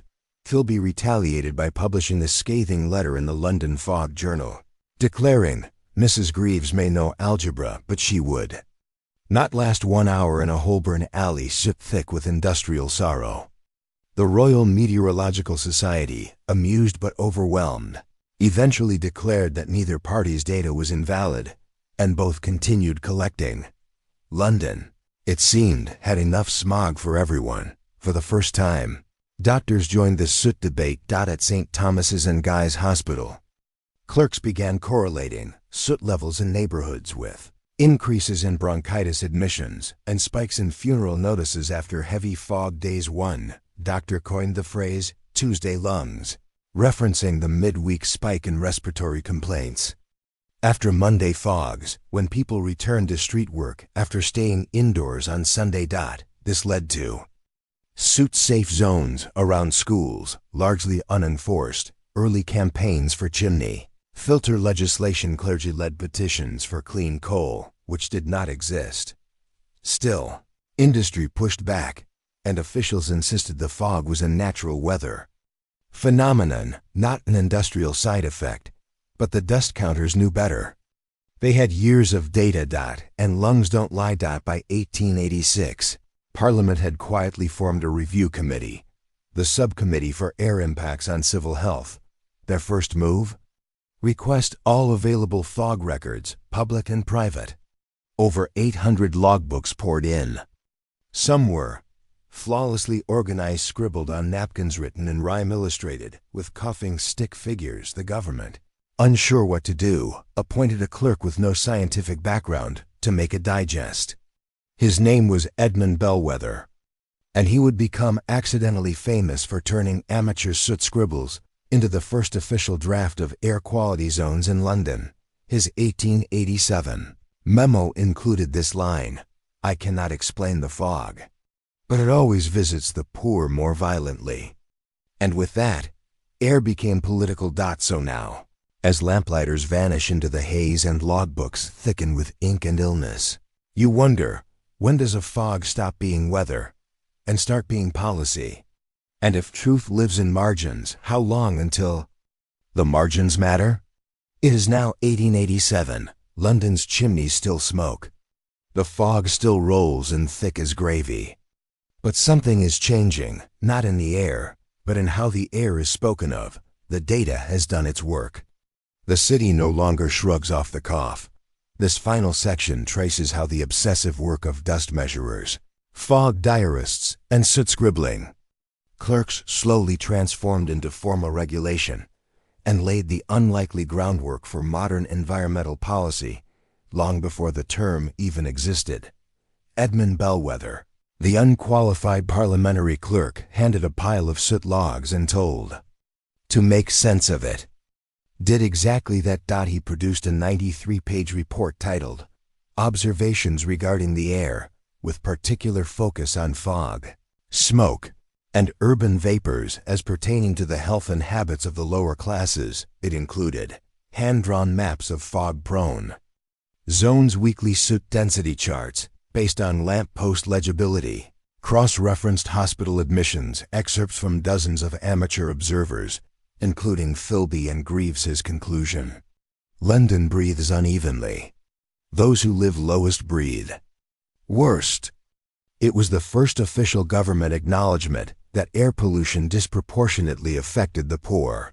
A radical statement in a class-stratified society. Parliament didn't like it, but they couldn't ignore it. In 1888, the Air Nuisance Regulation Bill was drafted. Its goals were modest: require chimney inspections for businesses, burning coal, introduce tax incentives for cleaner fuel. A vague suggestion at the time: mandate record-keeping for smoke-emitting industries, grant cities power to designate clean air zones. Initially ceremonial, the bill failed twice. Opponents, mostly industrialists and coal suppliers, argued pollution was the cost of progress. Fog was natural and good for the complexion. Regulating air was impractical and unmeasurable, but supporters had data. And more importantly, they had death records. In winter 1889, a 3-day fog led to over 1,000 additional deaths, 7,000 hospital admissions, hundreds of horse accidents. Due to near-zero visibility, the public called it the Gray Death. And finally, the Clean Air Inquiry Committee was established. By 1890, many of the original amateur fog trackers had passed away or retired. Philby died of chronic bronchitis. His journals were discovered decades later, archived in a mislabeled teapot box. Miss Greaves donated her curtain measuring system to a local girls' school, where it was adapted to teach early statistical graphing. Bellwether faded into anonymity, but his maps were used by future urban planners. None of them saw their work passed into law. But in 1893, the London Smoke Abatement Society was formed, citing early urban vapor logs as foundational texts. They pushed for industrial zoning laws, chimney design standards, public air cleanliness campaigns, including the now iconic slogan, "Smoke Less, Live More." By the turn of the century, urban air quality was a legitimate field of study. The soot had finally become science. Today, when we talk of PM 2.5 air quality index, respiratory burden maps, climate zoning laws, we're standing on the shoulders of dust counters who boiled kettles, measured lampposts, and scribbled coughs in margins. They never wore lab coats. They weren't celebrated in their time, but they were the first to say, if we can count it, we can fix it. If we measure the breath, maybe we'll save it. So now, as you walk through a cleaner, brighter London or anywhere and glance at your weather app's AQI, good, you might ask. Who measured the first grain of soot so I wouldn't have to? And are we still breathing borrowed clarity from those who coughed before us?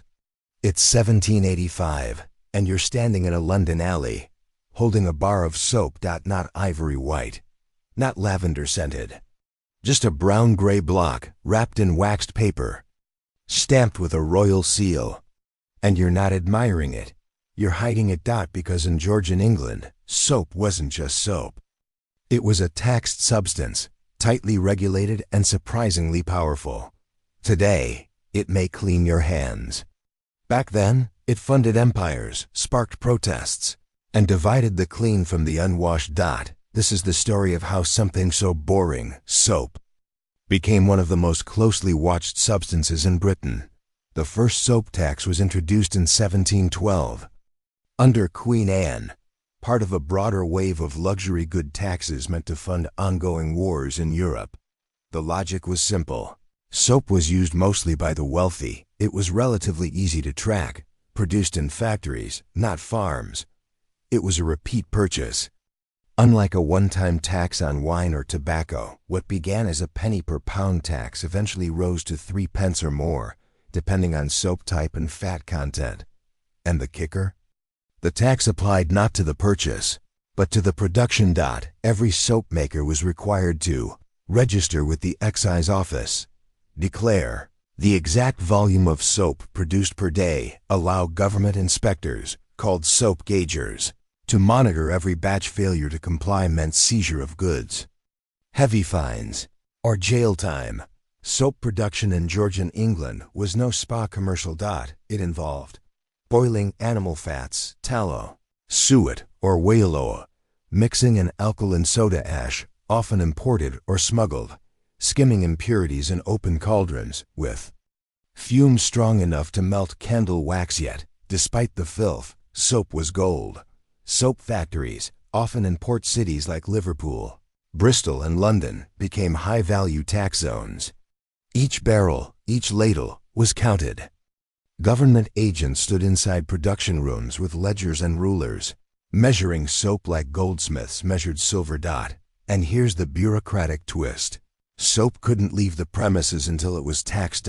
This led to absurd scenarios like soap makers storing tons of soap in warehouses because they couldn't afford the excise up front, factories going bankrupt over miscounted batches underground, operations producing untaxed soap for the working class. The government considered it a victory. The public? Less so. As taxes rose and soap became more expensive, people adapted. But not by paying. Instead, the poor bought less soap or none at all, diluted it with ash, clay, or lard, purchased soap through informal markets, wrapped in cloth, without markings, or simply used sand, urine, or vinegar for washing. The wealthy still washed. The poor still stank. And the class divide, ironically, started to smell. There were protests, not bloody riots, but soap boycotts, pamphlets, and public mockery. One 1790s print depicted the Soap King, a bloated tax collector bathing in poor people's pennies. Another simply read, "Cleanliness is next to godliness, unless you're poor." The tax lingered. But so did the anger. By the turn of the 19th century, soap had become a signifier of class. To own white soap, highly refined and perfumed, was to show wealth. It was displayed in guest basins and wrapped in silk for visitors. Common soap was darker, coarser, and often labeled excised, stamped with proof that tax had been paid. Some factories leaned into this, marketing their soap as royal compliant suds, excise-paid purity for respectable homes, approved for use by ladies of the empire. Cleanliness was no longer just about hygiene. It was citizenship, loyalty, compliance, and all of it, tracked by the inch, by the pound, by the taxman's quill. So now, as you wash your hands with a bar that cost more than a meal, you wonder, when does something stop being clean and start being political? And if soap is taxed, what part of life is truly free? It's 1793, and you're standing outside a tavern near London's Smithfield Market. You're not here for ale. You're here for illegal soap. Inside, behind the kitchen door, a woman wraps a soft gray bar in muslin. No stamp. No tax seal. Just scented silence. She's part of the growing network of soap smugglers. An underground economy born not of rebellion, but of basic hygiene need. This section follows the rise of black market soap, the government's obsessive countermeasures, and how entire neighborhoods washed illegally in quiet defiance. By the 1790s, the tax on soap was more than a nuisance, it was crushing. Prices for taxed soap had doubled in some regions. For a poor family, that meant choosing between clean hands or an extra loaf of bread. And so, independent soap boilers began producing unregistered batches. Barbers and bathhouses bought from backdoor vendors. Women made hearth soap using firewood, ash and grease, bypassing factories entirely. London's East End became infamous for grey soap markets. Run out of tailors' shops and apothecaries, soap became a smuggled luxury, passed hand to hand like contraband silk or tea, and it had a name. People called it ghost soap. To combat the smuggling, the government empowered a new class of agent, the soap excise inspector, or more commonly, soapmen. They carried ledgers, sealed sample boxes, and official stamps, had legal power to enter any soap-making premises. Without warning, could confiscate product on suspicion alone, but in practice, they spied on bathhouses, bribed servants for access to kitchens, measured soot patterns on chimneys to estimate illegal boiling, scraped residue from wash basins to test for unregistered glycerin levels. One infamous inspector, Thomas Ainsley, was known for tapping on water barrels to detect hidden soap crates.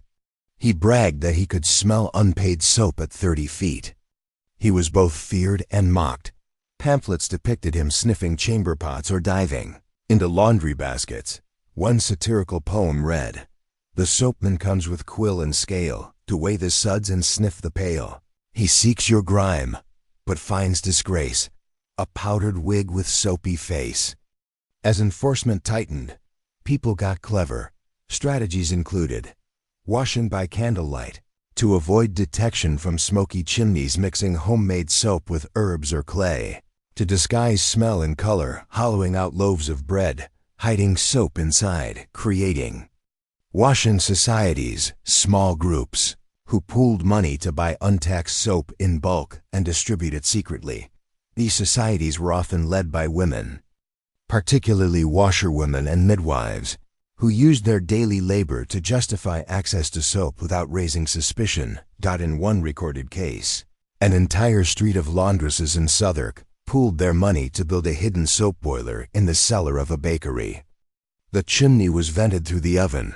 They operated for 6 years, supplying 3 neighborhoods, until a soapman noticed the biscuits smelled faintly of lye. While the working class was criminalized for washing, the wealthy navigated the tax with ease. They bought white soap imported from France, untaxed but expensive. They used licensed suppliers who passed the excise cost along without hardship. They flaunted soap brands stamped with excised and approved, like status symbols. Even advertising joined the farce. Soap fit for dukes, stamped for glory, taxed, tracked, trusted for the distinguished body. This created a world where the rich were clean by law, and the poor were clean by conspiracy. And still, no one stopped washing. They just stopped admitting it. So now, as the inspector knocks at the door and your basin is hastily wiped dry, you wonder, when does cleanliness become criminal?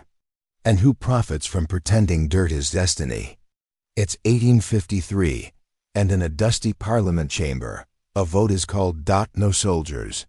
No riots, just paper, debate, and the long overdue end of one of the strangest taxes in British history. After 141 years, the soap tax is abolished. This section traces the slow death of the soap tax, how wars, shifting public health ideals, and pressure From unexpected corners washed away the law that once made hygiene a luxury. During the Napoleonic Wars, the soap tax skyrocketed. To fund military campaigns, Parliament hiked the tax to more than 3 pence per pound. Soap became so expensive that even the middle class began buying from illegal soapmakers' hospitals, rationed soap for surgeries. Children were taught to wash only hands and face, never whole bodies. Ironically, this meant that soldiers returning from battle were often cleaner than civilians. After Waterloo, 1815, there was hope the tax would drop. It didn't. Instead, a strange alliance began forming: health reformers, clergymen, and factory owners, all arguing for cheaper soap.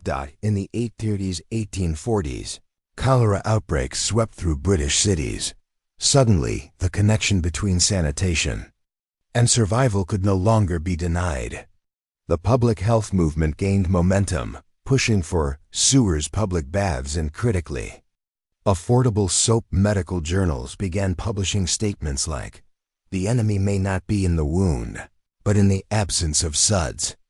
Dr. Edwin Chadwick, the great sanitation reformer, called the soap tax a crime against common sense and the working man's nostrils. Support grew. Still, resistance remained, not out of malice, but money. The tax brought in nearly £1 million a year. That made soap one of the largest non-import revenue streams for the Crown. So politicians asked, where will we find that money if the soap tax goes? By the 1840s, the soap tax had become a symbol of everything petty, outdated, and cruel about Georgian bureaucracy. Protests looked like mass petitions sent to Parliament. Soap wrappers, printed with the phrase, "Soap is health, tax is death." Satirical plays performed in pubs, mocking soap inspectors as lice-chasing buffoons. Clergy organizing clean-ins, where people bathed in public with homemade soap to defy the law. Even newspapers began editorializing. The Manchester Guardian published, "Let us not die clean because we are rich. Let us live clean because we are British." By the early 1850s, the writing was on the tiled wall. In July 1853, the soap tax was officially repealed. It was quiet, administrative, buried in a long list of minor reforms. But for the public, it was a sigh of relief and a splash of dignity. Immediately, Cologne soap prices dropped by half, production soared. Underground soap makers emerged into the daylight, and what legitimate public bathhouses expanded. Hygiene education entered schools. Soap became commonplace, then invisible, not because it was unimportant, but because it was finally normal. And the phrase "excise approved" quietly disappeared from packaging. Today, no one remembers the soap men. Their ledgers are gone, their copperweights rusted, the smuggling basins shattered, but their story lingers in every public wash basin, every unbranded soap bar, every unremarkable, untaxed hand wash, and perhaps in the simple fact that no one asks permission to be clean anymore. So as you hold a bar of soap, bought without fear, you ask, how many things do we call normal that were once rationed, regulated, or punished? And who paid the price silently so we wouldn't have to? It's Venice, 1579. The canals stink of tide and trade. The streets hum with spice merchants, gondoliers, and gossip, but behind shuttered windows, another drama unfolds, slow, silent, and biting. Bed-bugs. They infest palazzas and peasant flats alike. They hide in tapestries, flower bags, even Bibles. And they've become such a problem that the Venetian Republic has issued manuals, not for war, not for diplomacy, but for sleep hygiene. This is the story of how an infestation birthed one of Europe's first public health codes for sleeping, complete with regulations, inspections, and bed-cleaning guilds. By the mid-1500s, Venice was one of the most densely populated cities in Europe, full of wooden bed frames, thick drapes, and shared dwellings constantly exchanging goods, linens, and passengers from around the Mediterranean. With the influx of wool, feathers, and foreign textiles, Pests thrived. Bedbugs weren't new. But now they were everywhere. Complaints mounted. Infested guest houses noted in merchant journals. Bites of blood at the ankle and wrist, recorded in apothecary logs. Reports of sailors sleeping on boats to avoid in beds. The government responded the way Venice always did, with official documentation. In 1577, the Venetian Sanità Magistrato, Health Office, began issuing not pulita or clean night manuals. These handwritten guides were distributed to inns noble, homes, merchant residences, monastic orders. They outlined proper bedroom hygiene, including daily linen airing protocols, approved bed frame materials, walnut, good, pine, risky, recipes for bug-repelling sachets, lavender, wormwood, vinegar of 5 thieves, proper application of bed iron, a heated rod used to scour wooden joints for pests. Each manual came with an official seal, and compliance was not optional. Inspections followed. Just like food and shipping, beds now had inspectors, called sorveglianti del sonno, watchers of sleep. They entered homes and inns by appointment or complaint, examined beds, curtains, and floors for signs of infestation, carried small iron stamps to mark compliant beds with P.S.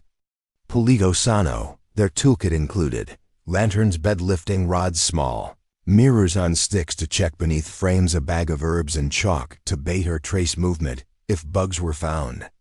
Beds could be confiscated and burned. Inns fined or temporarily closed residents. Ordered to boil all bedding within 24 hours. Some tried to cheat. Hidden cots, rotated beds, or paid-off inspectors were all part of the game. But a surprise inspection at the Doge's cousin's villa, which revealed a heavily infested canopy bed, reminded everyone no one was above the itch. By 1585, the infestation problem created new work. Venice officially recognized the Guild of Night Comforters, artisans trained in bed disassembly, frame sanitation, herbal fumigation, louse comb manufacturing, mattress sun-drying, logistics. These workers wore dark blue smocks, carried certified pest hooks, and were often summoned by bell during outbreaks. They were not glamorous, but they were respected. Some neighborhoods paid them monthly retainer fees. Others offered bonuses during festival seasons. When visitor beds multiplied, a few guild members even published updated not pulita annotations, citing new findings including bugs hiding in rosary beads, an innkeeper who painted over a nest with gold leaf, a bishop's robe discovered crawling with night serpents, their nickname for bedbugs. So now, as you lie down on a triple-aired mattress beside a sachet of wormwood and a government-sealed bedpost, you wonder, does sleep become a civic duty? And how much paperwork is required just to rest without bleeding? It's 1587, and a young Venetian couple stands before a notary. They are not marrying, they are divorcing. The reason? Incompatibility of hygiene and infestation of the conjugal bed. Yes, a bedbug clause.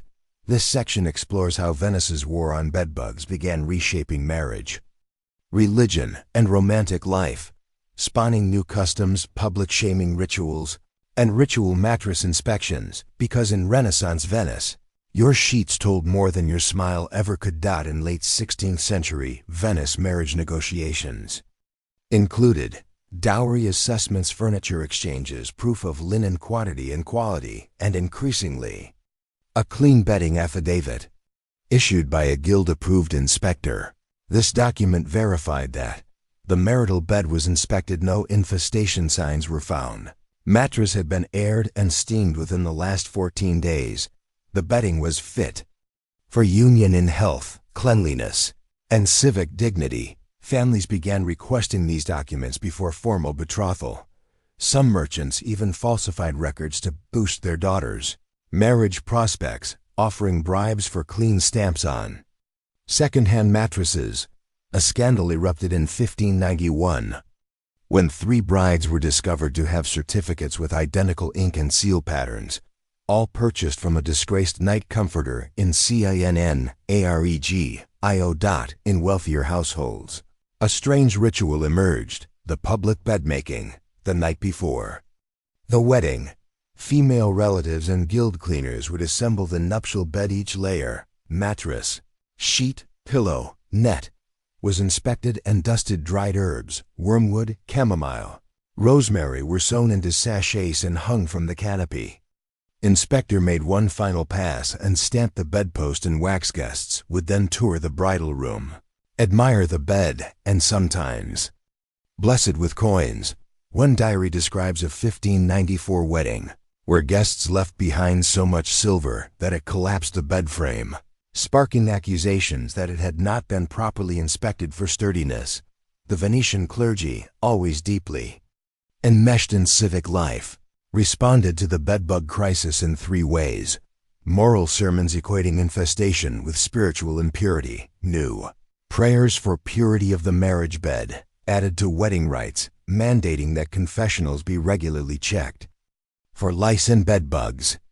Some churches began distributing holy sleep sachets, blessed bundles of lavender and mint meant to protect against both temptation and infestation. In one extreme case, a bishop ordered all monks in his abbey to burn their straw mattresses and sleep on bare boards until pest-free certification was obtained.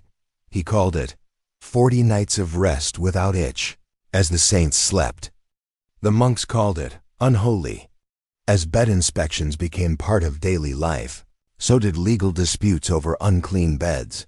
Annulment petitions included claims like, "He kept feathers unturned. She refused the monthly sun airing." Bugs witnessed. On first night, undisclosed beforehand. A scent of vinegar used to conceal recent infestation.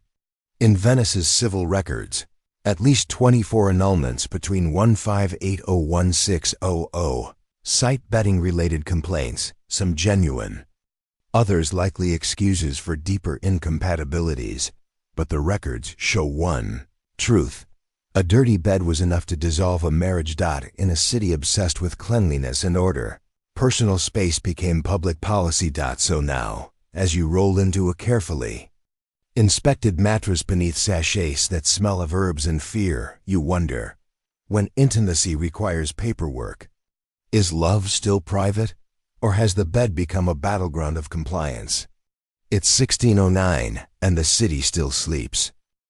The canals murmur, the bells chime softly, and in the houses of Venice, people still air their sheets, still tuck sachets under pillows, still check crevices with candlelight. But no one's reading the manuals anymore. This final section explores how Venice's once vigilant war on bedbugs slipped into habit, how the inspectors faded, and how bedtime itself was quietly shaped by a bureaucracy long gone. Because even when laws vanish, rituals stay. By the early 1600s, the Great Panic of infestation had faded. Why? Improved mattress designs using tighter stitching and smoother cloth, introduction of linen storage chests, keeping sheets sealed and off the floor, a natural decline in infestation rates after decades of urban fumigation war and trade shifts that pulled Venice's attention away from bedposts and toward borders. The Sorveglianti del Sonno, sleep inspectors, were slowly defunded. Their final duties were absorbed into broader health inspection offices, focusing more on disease prevention than domestic pests. The last recorded bedbug raid was in 1614, involving a convent and a disgruntled novice who reported her abbess for harboring nightly vermin in silent rebellion. It was dismissed. As official inspections faded, the Not Pulita manuals moved from desks to drawers, then to memory. Citizens didn't need to read the rules anymore. They'd live them. Children learned to sniff sachets and shout if they smelled vinegar, a cover scent. Brides were still taught the 3 airs: air the linens, air the mattress, air the room. Soap recipes and herbal mixtures were passed orally rather than inked in ledgers. Some families even began decorating their bed frames with symbols of protection: carved suns, clean stars, even the initials, Pisa, as a decorative motif, a nod to the old Pulito Sano seal. The act of checking for bugs became less about fear, more about ritual. A way to bless the bed, without paperwork. In later years, the idea of a clean bed evolved from health necessity to moral virtue. Venetian literature, plays, and courtship customs began to use bed habits as metaphors.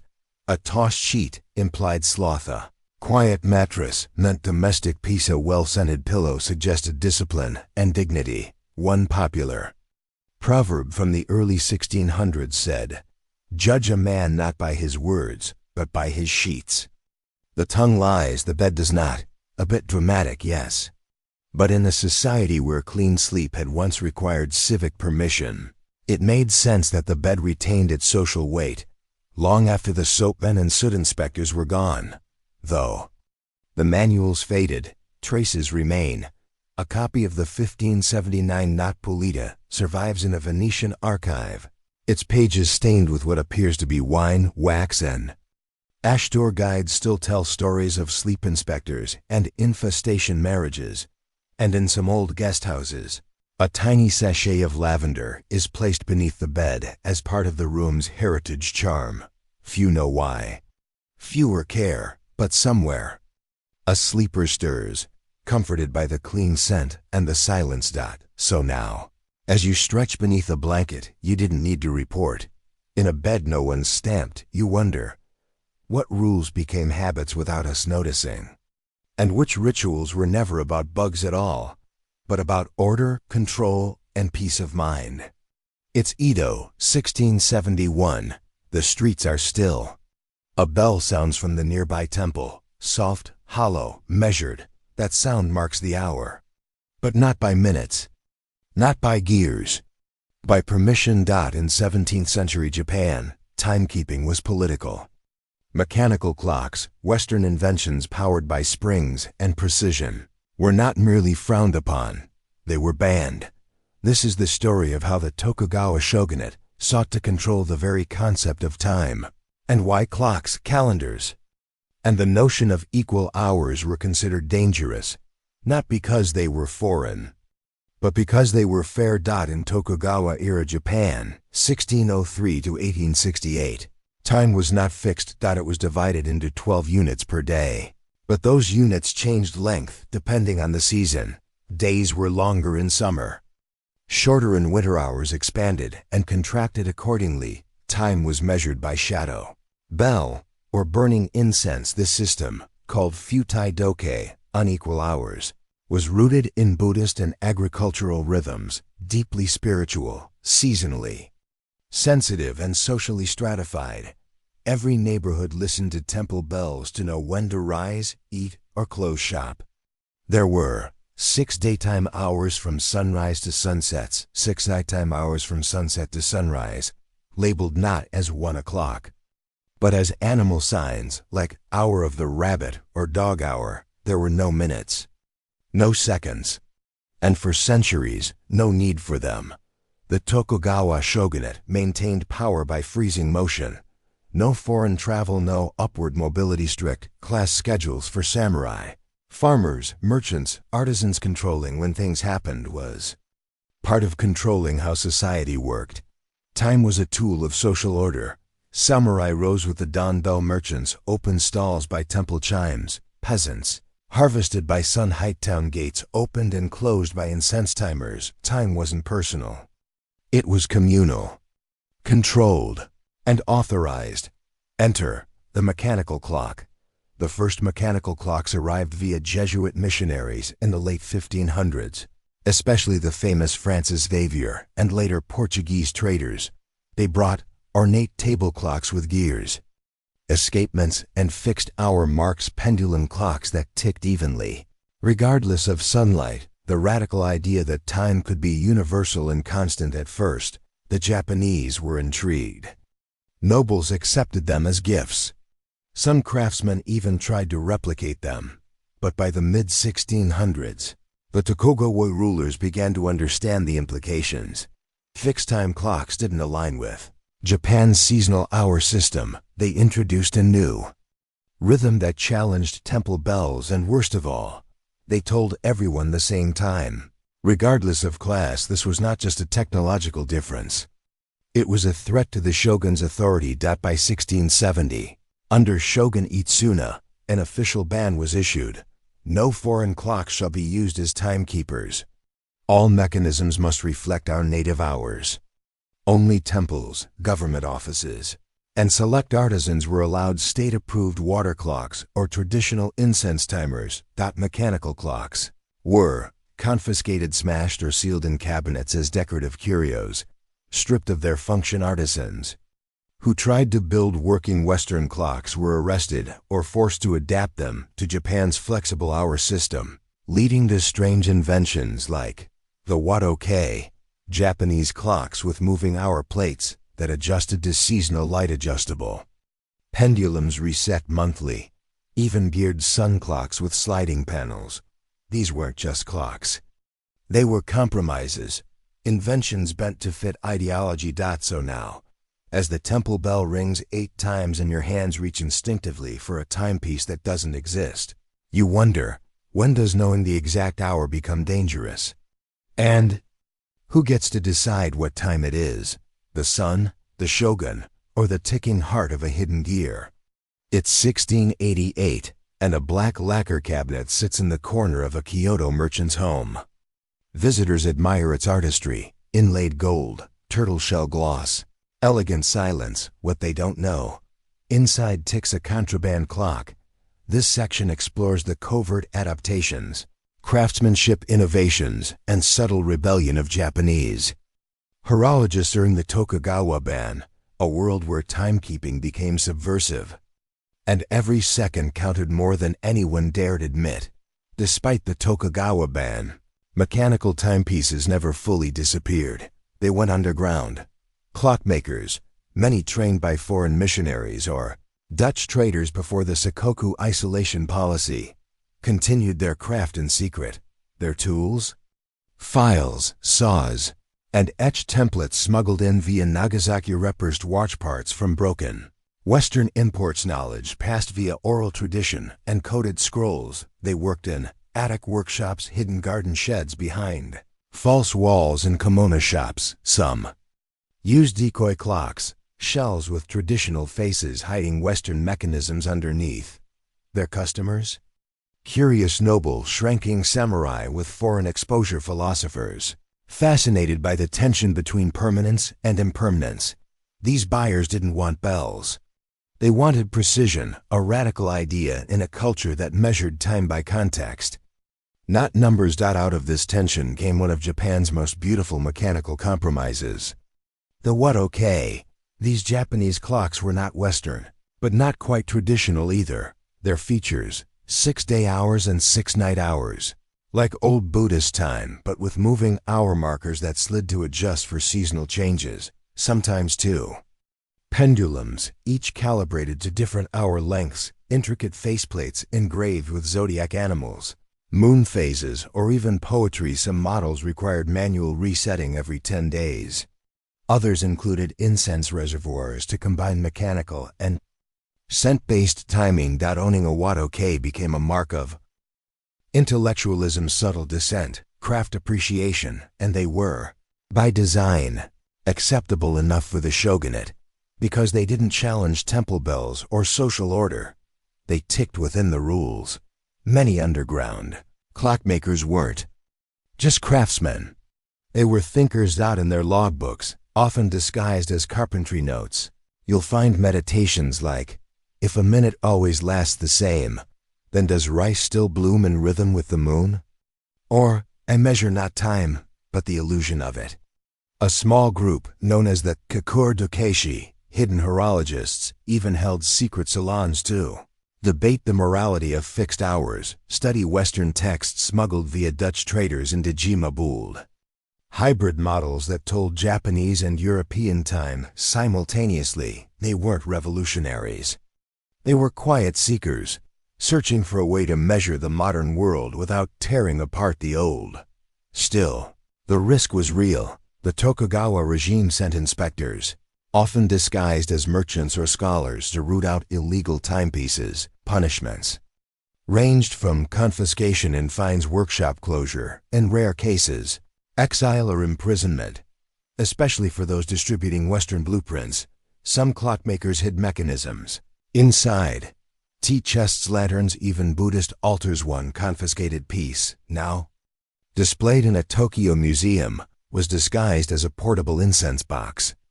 Its gears ticked so softly, it was discovered only when a monk noticed his prayer sessions were suspiciously punctual. So now, as you sit in a candle-lit room and hear a faint tick from the drawer, steady, defiant, precise, you wonder, is time ours to keep or theirs to grant? And how long can a society tell unequal hours when its people are counting in secret? It's 1872, and for the first time in Japanese history, the bell doesn't ring. Instead, a new decree spreads across the nation, printed, precise, unmistakably modern. As of January 1st, the nation shall adopt a fixed 24-hour day. The unequal hour system is hereby abolished. After more than 250 years, Japan finally lets go of its flexible time. The Wado-kei slows, the incense burners fade, and ticking, once taboo, becomes law. This final section explores the fall of Tokugawa time, the modernization of Japan's clocks, and how the people who once measured minutes in secret were finally allowed to count them in daylight. The Meiji Restoration, 1868, shattered Japan's centuries-old isolation. And with it came steamships, telegraph trains that ran on schedules, and international treaties demanding punctuality. Suddenly, a country built on seasonal timekeeping had to sync with the second-by-second world of the West. The problems became obvious. Japanese hours changed daily. Trains couldn't. Foreign diplomats missed meetings because the seventh hour didn't match their watches. Factories struggled to coordinate shifts with fixed machinery. Even the postal service failed to deliver letters consistently. The Meiji government realized a nation without minutes couldn't compete. In 1872, Japan officially adopted the Gregorian calendar and a 24-hour day with equal-length hours. This required rewriting legal codes, installing mechanical tower clocks in major cities, disbanding the last temple bell timekeepers, publishing manuals to teach citizens how to read fixed time clocks. Some resisted, especially monks, older merchants, and rural communities who still lived by sunlight and crop rhythm. But the younger generation embraced it. A popular student slogan read, "New nation, new hours, new future." In Tokyo, crowds gathered to watch public clock towers strike noon, a novelty that turned time into theatrical certainty. With the ban lifted, mechanical clocks flooded Japan. Dutch and German timepieces via Yokohama, American railroad clocks locally crafted models from early industrial factories. But it wasn't just import, it was redemption. Surviving Wado-kei artisans, once secretive and semi-outlawed, were hired by the new government to build public clocks. Some even fused their skills. Clocks with fixed hour hands, but rotating zodiac faces, wall clocks inscribed with both Buddhist and Roman numerals, table clocks set to play temple chimes on the hour. A few surviving Kokoro Dokeishi, hidden horologists, wept when they saw their methods praised, not punished. One wrote, "I hid my gears in shame. Now they stand in towers." By the early 1900s, clocks were everywhere.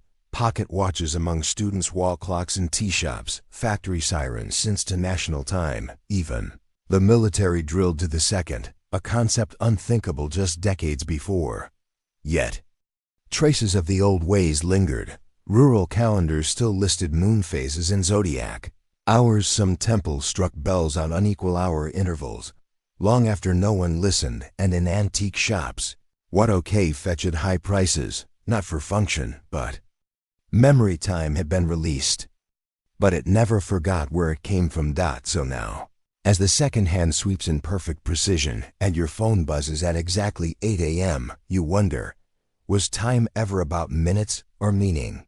And when we started counting it equally, did we lose the freedom to feel it differently? It's Kyoto, 1427. You stand in the shadow of a small cedar-roofed temple just beyond the imperial district. The streets are hushed. No chanting. No incense smoke. No gongs. Just the sound of a brush scratching paper. Inside, a monk, head bowed, posture perfect, draws a single tick mark beside the number 48,121. He is counting rice. And he is not alone. This is the story of the rice-counting monks of Kyoto, silent clerks of the divine and the imperial, whose obsessive grain-by-grain record-keeping once fed a nation, and whose extinction came not with violence, but with irrelevance. In 15th century Japan, rice was currency. Peasants paid taxes in bushels. Samurai received stipends in koku, enough to feed one man for 1 year. Temples lived off rice tributes. From farmers and nobles, in Kyoto, home of the emperor and dozens of powerful shrines, was both rice-rich and rice-dependent. To maintain spiritual and logistical order, certain Buddhist subsects, particularly those affiliated with the Shingon and Tendai schools, were tasked with rice record-keeping. These monks were literate said, often apolitical and often the only neutral party. All clans trusted to verify grain counts. They were known as Konshu, rice account monks. Their motto, whispered more than spoken, no soul feeds without count. The daily routine of a rice-counting monk was both spiritual and bureaucratic. Each day began before sunrise with meditation to cleanse intention, ink grinding. Each monk prepared his own opening of the rice vaults with a wax seal broken only. Under supervision, grains were not just scooped, they were sampled, examined, and recorded. Color and aroma, presence of stone or husk debris, moisture content, tested by weight and by touch, measurement by wooden koku boxes, calibrated every season, every ledger entry included. Donor's name, type of rice, amount, purpose, tribute, offering, stipend, reserve.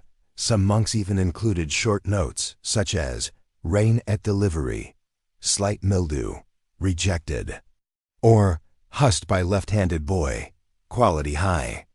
The records were kept on handmade washi scrolls, stored in cedar cabinets, and copied monthly by junior monks. Some ledgers ran uninterrupted for over 200 years. These monks held no weapons, but they wielded enormous logistical authority. When emperors relocated shrines, they consulted rice ledgers. When famines loomed, temple counts dictated redistribution orders. When rival clans disputed tax shipments, the monks' records were binding. Arbitration. Their neutrality was key. They answered only to the temple, and, technically, to the divine. Several attempts were made by daimyo to bribe or coerce the monks into altering records. Most failed. One record from 1473 notes, Lord Umagawa sent gift of silks and silver, refused, sent rice instead. Another simply says, ash on the threshold, we did not answer the door. They were respected, feared, and mostly ignored. Until things changed. During the Sengoku period, mid-1400s to 1600s, Japan's century of civil war, rice was no longer just currency. It was a weapon. Warlords seized temples, raided vaults, and replaced careful ledgers with military requisition scrolls. Rice was no longer counted. It was taken. Records were burned, altered, or ignored. Monks were conscripted, or in some cases, executed for hoarding knowledge. And yet, some Konshu endured. They fled to smaller temples, hid ledgers in attic beams, traded counting for copying sutras, waiting, perhaps, for a world where order mattered again. That world never came. By the time Tokugawa peace arrived, the government created centralized tax bureaus, run by secular officials with abacuses instead of inkstones. The monks weren't needed, and so they stopped counting. So now, as you pass a forgotten shrine and see an old scroll cabinet gathering dust behind a prayer bowl, you wonder, how many empires lived and died between the grains of a rice box? And who still watches the harvest when the watchers are gone? It's 1834. and in a small storehouse behind a neglected Kyoto temple, a civil clerk opens an old cedar chest. Inside, over 200 scrolls, each one labeled by season, written in an elegant, spare hand. He dusts one off, unfurls it gently, and reads, "Late. Spring, 5th moon, 327 koku. Donor, Yamashina no Sato, slight pebble trace. Aroma, clean." He pauses. The rice is long eaten. The donor long dead. But the record remains, exact, careful, serene.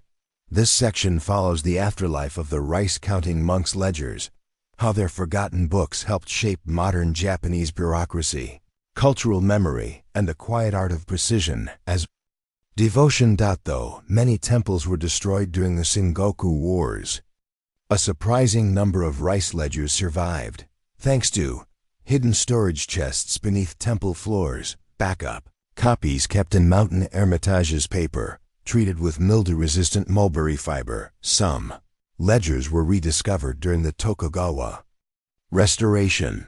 As government tax officials searched for old precedent, one inspection officer wrote, "Their records stretch like vines. They note wind, weight, and what was worn. It is like reading the breath of a nation." By the mid-1800s, scholars began cataloging these ledgers not just as financial documents, but as historical diaries. They revealed crop yields year by year, famine patterns, political shifts through donation sizes, even the effects of volcanic ash on rice appearance. These weren't just scrolls. They were unintentional time machines. Japan's reputation for meticulous business accounting didn't appear overnight. Many techniques used in Meiji-era trade and 20th century manufacturing, like daily ledger reconciliation, standardized measurement, logs, seasonal adjustment records, all mirror the methods used by Konshu monks centuries earlier. Some scholars argue that the monks' philosophy of counting influenced Japanese corporate culture. Count not just for tally, but for understanding. Observe patterns over time, not just totals. Never assume. Verify with ritual. In fact, several early accounting textbooks printed in the 1880s included sidebars titled "Monastic Measures, Ancient Counting Wisdom." One even reprinted a 16th century rice entry in full as a model for data elegance. Today, the rice-counting monks are rarely taught in schools.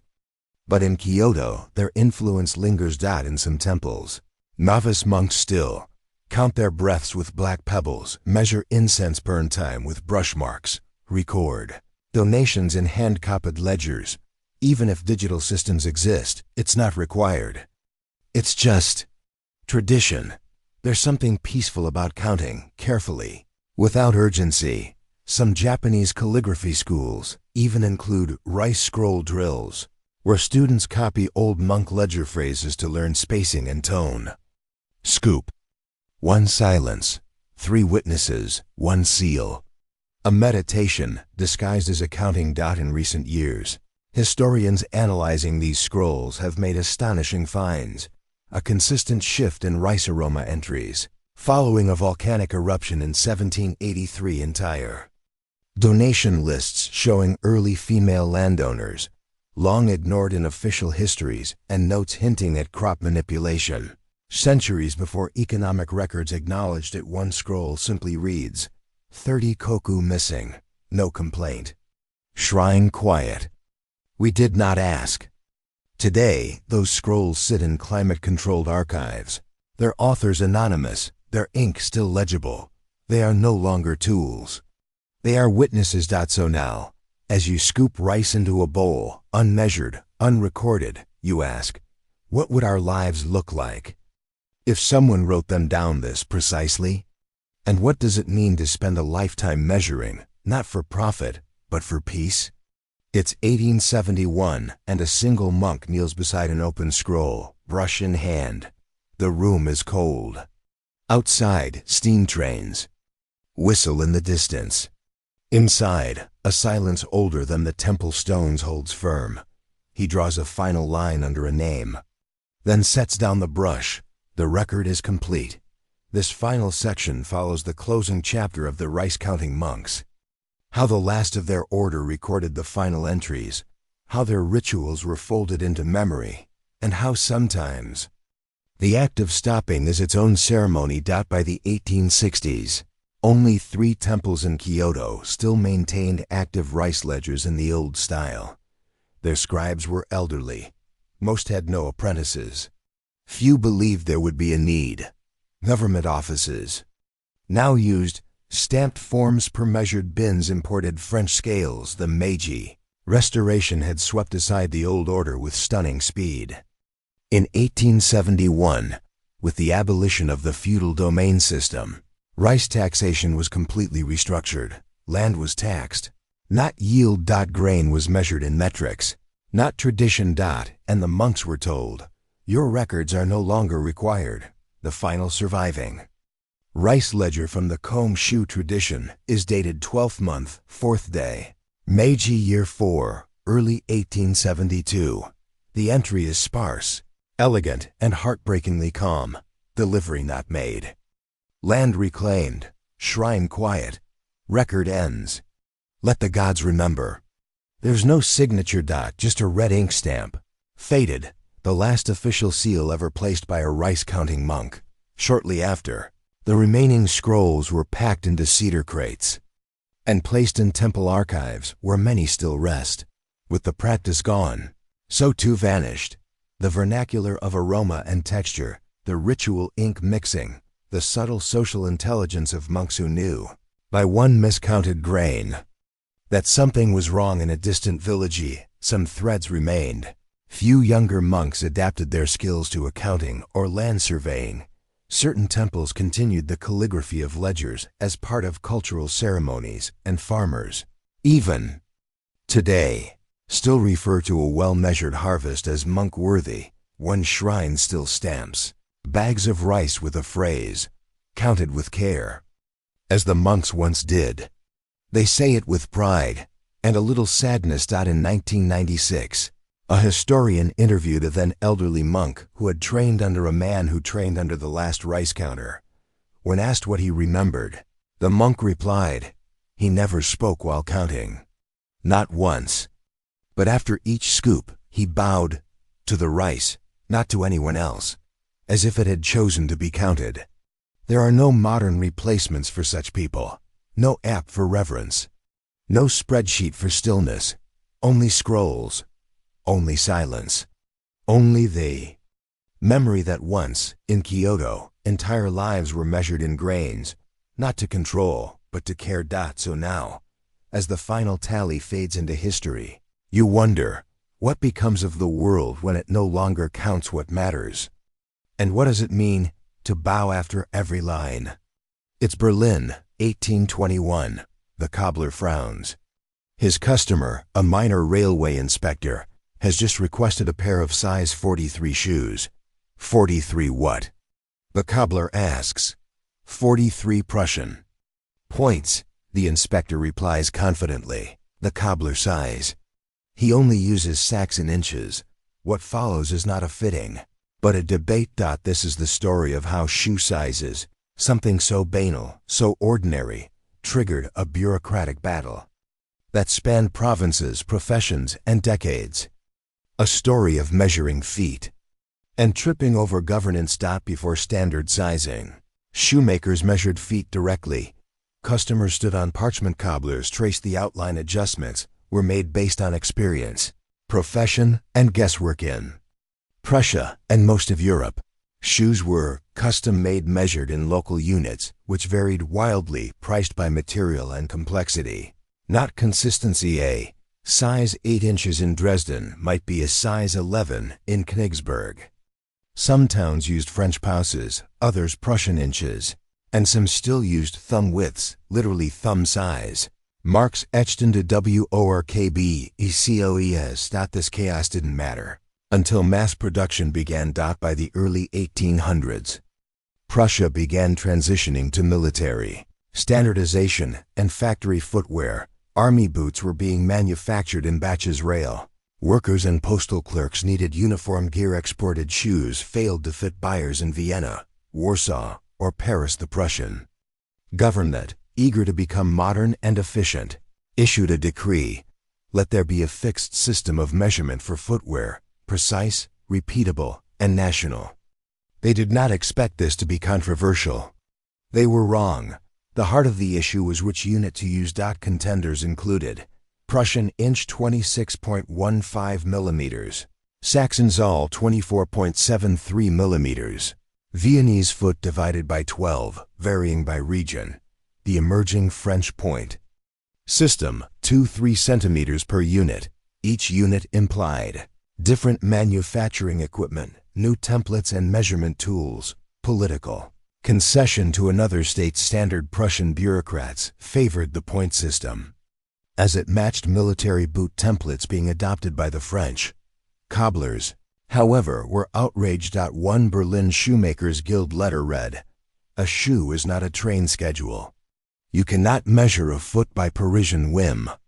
Over the next 30 years, shoe sizes became entangled with provincial autonomy debates, customs union arguments, sulfurine-related trade policies, artisan guild resistance to mechanized production worker, protests over poorly fitted official boots. Some towns outright refused to adopt the national size.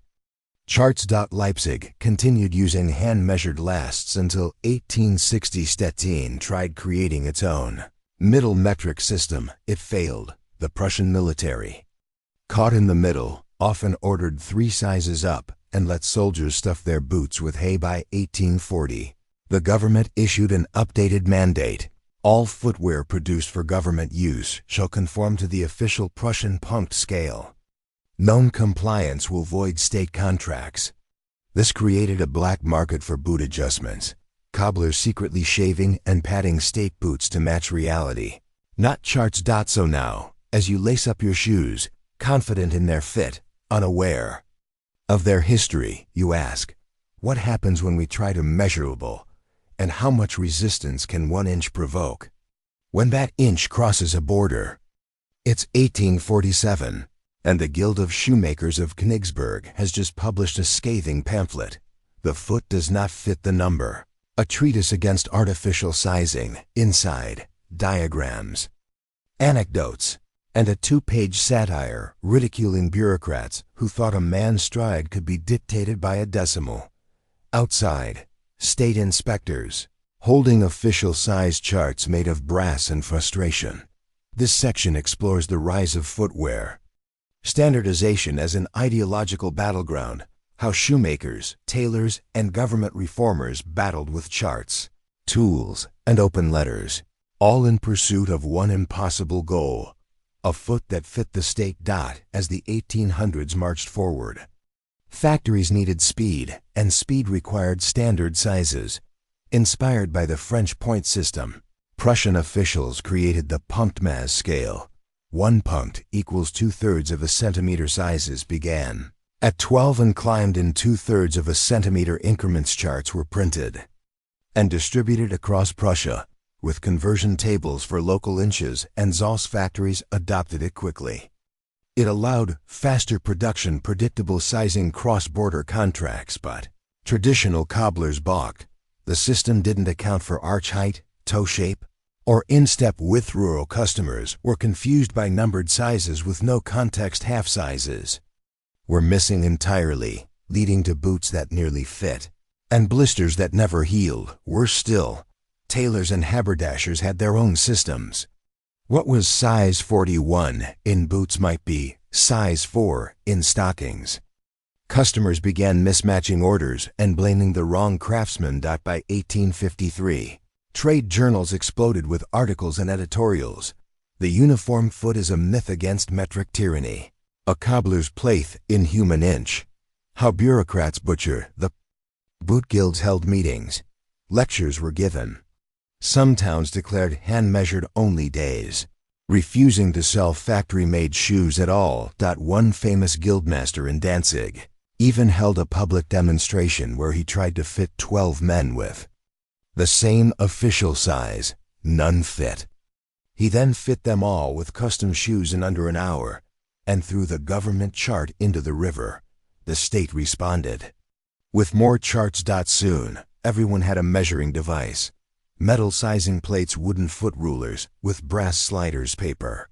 Charts for government schools, fit stamps, affixed to boots that had passed regulation. The problem? None of them agreed. In 1856, a comparative study by the Prussian Postal Corps found that 1 in 5 standard size boots did not fit their labeled measurements. 30% of conscripts complained of foot injury from issued footwear. Cobblers were routinely caught modifying boots after certification. The result? A grudging compromise. All state boots shall include a blank space for in-shoe adjustment notes. Yes, bureaucrats began allowing handwritten annotations inside state-issued shoes. Progress. As Germany began to unify, so too did the pressure to standardize across borders. But neighboring countries had their own ideas. Austrian factories used Vienna inches, French shoemakers insisted on Paris points, British exporters ignored all of it. Shipping boots labeled 8, 9, or 10. With no explanation, trade disputes followed. Letters were exchanged. A Congress of Footwear Measurement was proposed in 1863, but delayed due to the Austro-Prussian War. One Prussian diplomat reportedly said, "We can settle borders faster than we can settle boots." So now, as you slip into a pair of shoes, labeled 42 EUK, 9 US, you wonder, are we walking in unison or just tolerating our mismatches? And what else do we force into charts, not because it fits, but because it's easier to count? It's 1875, and the Prussian Ministry of Industry has just approved a bold new initiative. Henceforth, all shoes manufactured for state use shall include A. the Punktmaß size, B. the corresponding French point size, and C. a conversion table to British inches affixed to the shoebox. That's right, 3 systems. One shoe doc, because after 50 years of disputes, pamphlets, guild protests, and poorly fitted infantry boots, the government decided, no system wins, so all must coexist. This final section traces the chaotic compromise that ended the sizing war, how the modern shoe label emerged from decades of metric mayhem, and why we still don't agree on what size 42 means, even now. In 1872, as part of the early German unification efforts, a commission was formed to standardize commercial measurements across the newly minted empire. Among its more controversial tasks, to produce a nationally accepted footwear sizing standard, suitable for civilian, military, and export use. Their solution: adopt the metric-based Punktmaß as the primary internal scale. Maintain legacy equivalencies for French and British units. Require manufacturers to include all 3 on product tags. Provide adjustment guidelines for width, arch, and heel within manuals. This became known as the Dreifach-Mehrregelung, the triple measurement rule. Bootmakers groaned. Exporters sighed. But the government considered it a diplomatic victory. Some guilds held funerals for their charts. Others quietly kept using them anyway. With the new rule came a new object, the printed shoe label. By the 1880s, shoeboxes began featuring EU sizes, metric point scale, UK sizes, based on barleycorn units, US sizes, UK sizes -1, sometimes. Little diagram showing where to measure the foot. Ironically, this didn't clarify things. It just spread the confusion internationally. Retailers now had to train clerks in cross-system fitting stock. Half sizes and width variants offer return policies. Due to label mismatch syndrome, but it worked, barely. Consumers got used to it. Manufacturers leaned into it. And a small but thriving industry emerged. Sizing consultants. The Prussian Compromise influenced more than just Europe. Japan adapted a hybrid model in the 1920s, based on the Punktmaß the Soviet Union later adopted. Its own metric scale, but borrowed sizing structure from early Prussian military boots. The US, seeing the mess, never formally adopted metric sizing, but imported European styles still came labeled with Punked values. By the mid-20th century, it was common to find shoes marked EU 43, UK 9, US 10. A relic of a war most customers never knew happened. And, in a strange twist of irony, fashion brands began deliberately mislabeling sizes to flatter consumers, a phenomenon known as vanity sizing. So after a century of fighting for consistency, we collectively chose comfort over accuracy. Today, in a Berlin museum, sits a glass case with a Prussian officer's boot, size 37P, a cobbler's wooden measuring tool, with 11 systems scratched into white, a factory sizing chart from 1874 that includes 63 different units, and a handwritten note: no shoe fits every foot. No chart fits every life. We tried anyway. So now as you walk, comfortably or not, you wonder, was standardization ever about fit? Or was it about control, compromise, and the quiet hope that we might all someday walk in step? It's Constantinople, 1867. At a small government outpost near the Galata Bridge, a clerk sits beside a pair of brass scales. Before him, dozens of letters sealed in wax, tied with twine. He doesn't open them. He doesn't read a word. He simply weighs them. This is the story of the Ottoman postal system's obsession with paper weight, a system so focused on grams, stamps, and thresholds that entire lives were shaped not by what was written, but by how much the page weighed. By the mid-19th century, the Ottoman Empire was in the midst of modernization. Trains had arrived. Telegraph lines buzzed. Trade had expanded. But the postal system was woefully outdated, slow, inconsistent, and rife with bribery. So in 1863, under the reforms of Sultan Abdulaziz, a new initiative launched: standardize all internal communication. Let delivery be determined not by rank, but by weight. The result: an ambitious network of post offices, weighing stations, and paper regulations inspired in part by European models, but uniquely Ottoman in their execution. The new postal rules were clear and strict. Letters under 10 grams received the cheapest rate and fastest. Delivery between 10 to 25 grams cost double. Anything over 25 grams was delayed, taxed, and often inspected. Multiple folded pages, thicker inks, or ornate seals added weight. This led to unusual postal practices. Writers trimmed page edges to shave off grams. Ink was diluted to reduce absorbency. Some adopted tiny handwriting to fit entire messages onto a single half sheet. Phrase "keep it light" began to mean both weight and content. Because the system relied on weight, not surveillance, officials rarely opened personal letters unless flagged. This led to strange outcomes. A harmless 3-page poem might be delayed because it tipped past 25G. A one-line coded assassination order on rice paper might go unnoticed. Political rebels began using microscripts and paper-thin messages ironically. More dangerous letters often passed through faster because they were lighter. In response, certain postmasters began profiling by paper. Cheap parchment? Probably political. Overly ornate? Probably harmless love letter. Crisp Western stationery? Foreign business. Yes, the paper was judged, not the prose. This obsession with paper weight began to change how people wrote.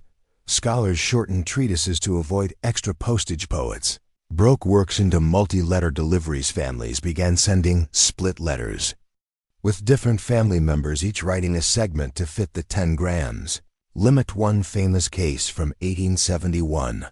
A young man proposed to his bride via 6-part letter, each piece mailed separately to avoid detection and postage. By the final envelope, she said yes. Her reply was under 10 grams. So now, as you tap out a message on a device with infinite space, you wonder, what would you say if every extra sentence cost you time, money, or suspicion?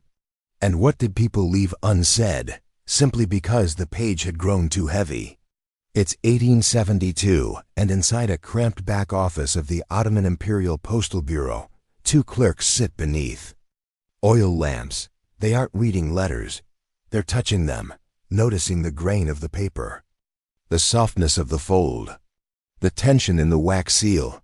They're trained to sense risk by texture, not by content. This section reveals how the Ottoman postal system gave rise to a silent culture of paper profiling, how letter design became code, and how a system that never meant to spy still found ways to silence voices, gram by gram, while censorship was officially limited.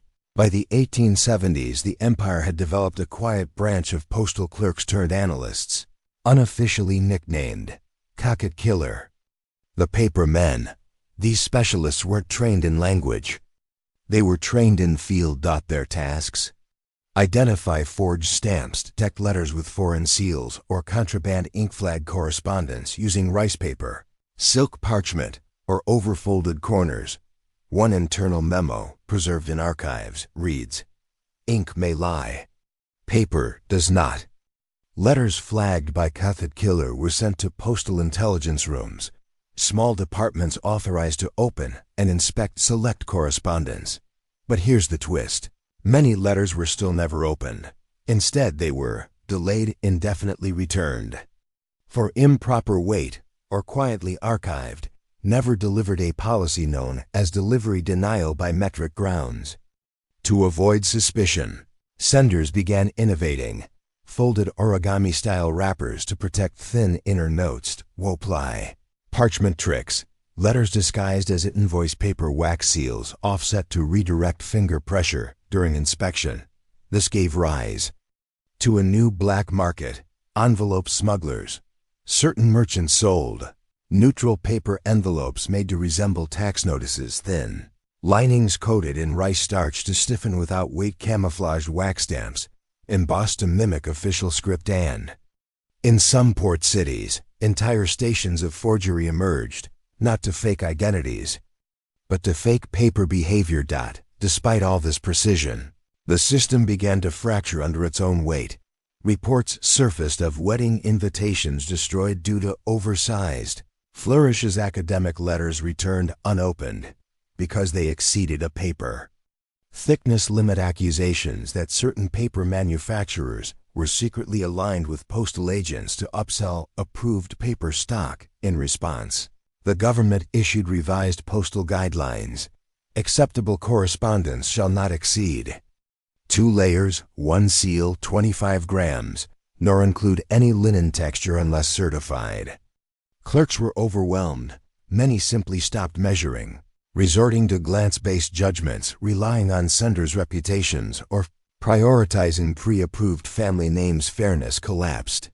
Trust in the mail eroded. In 1874, a well-known Istanbul clerk named Mehmet Hilmi was quietly transferred from the post office to a government advisory board. Why?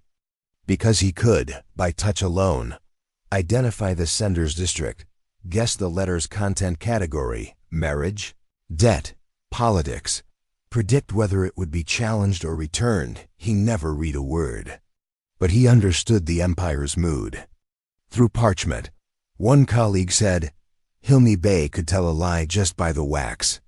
So now, as your fingers glide across a smooth digital screen, no creases, no seals, no weight, you ask, what are we missing when we no longer feel our words?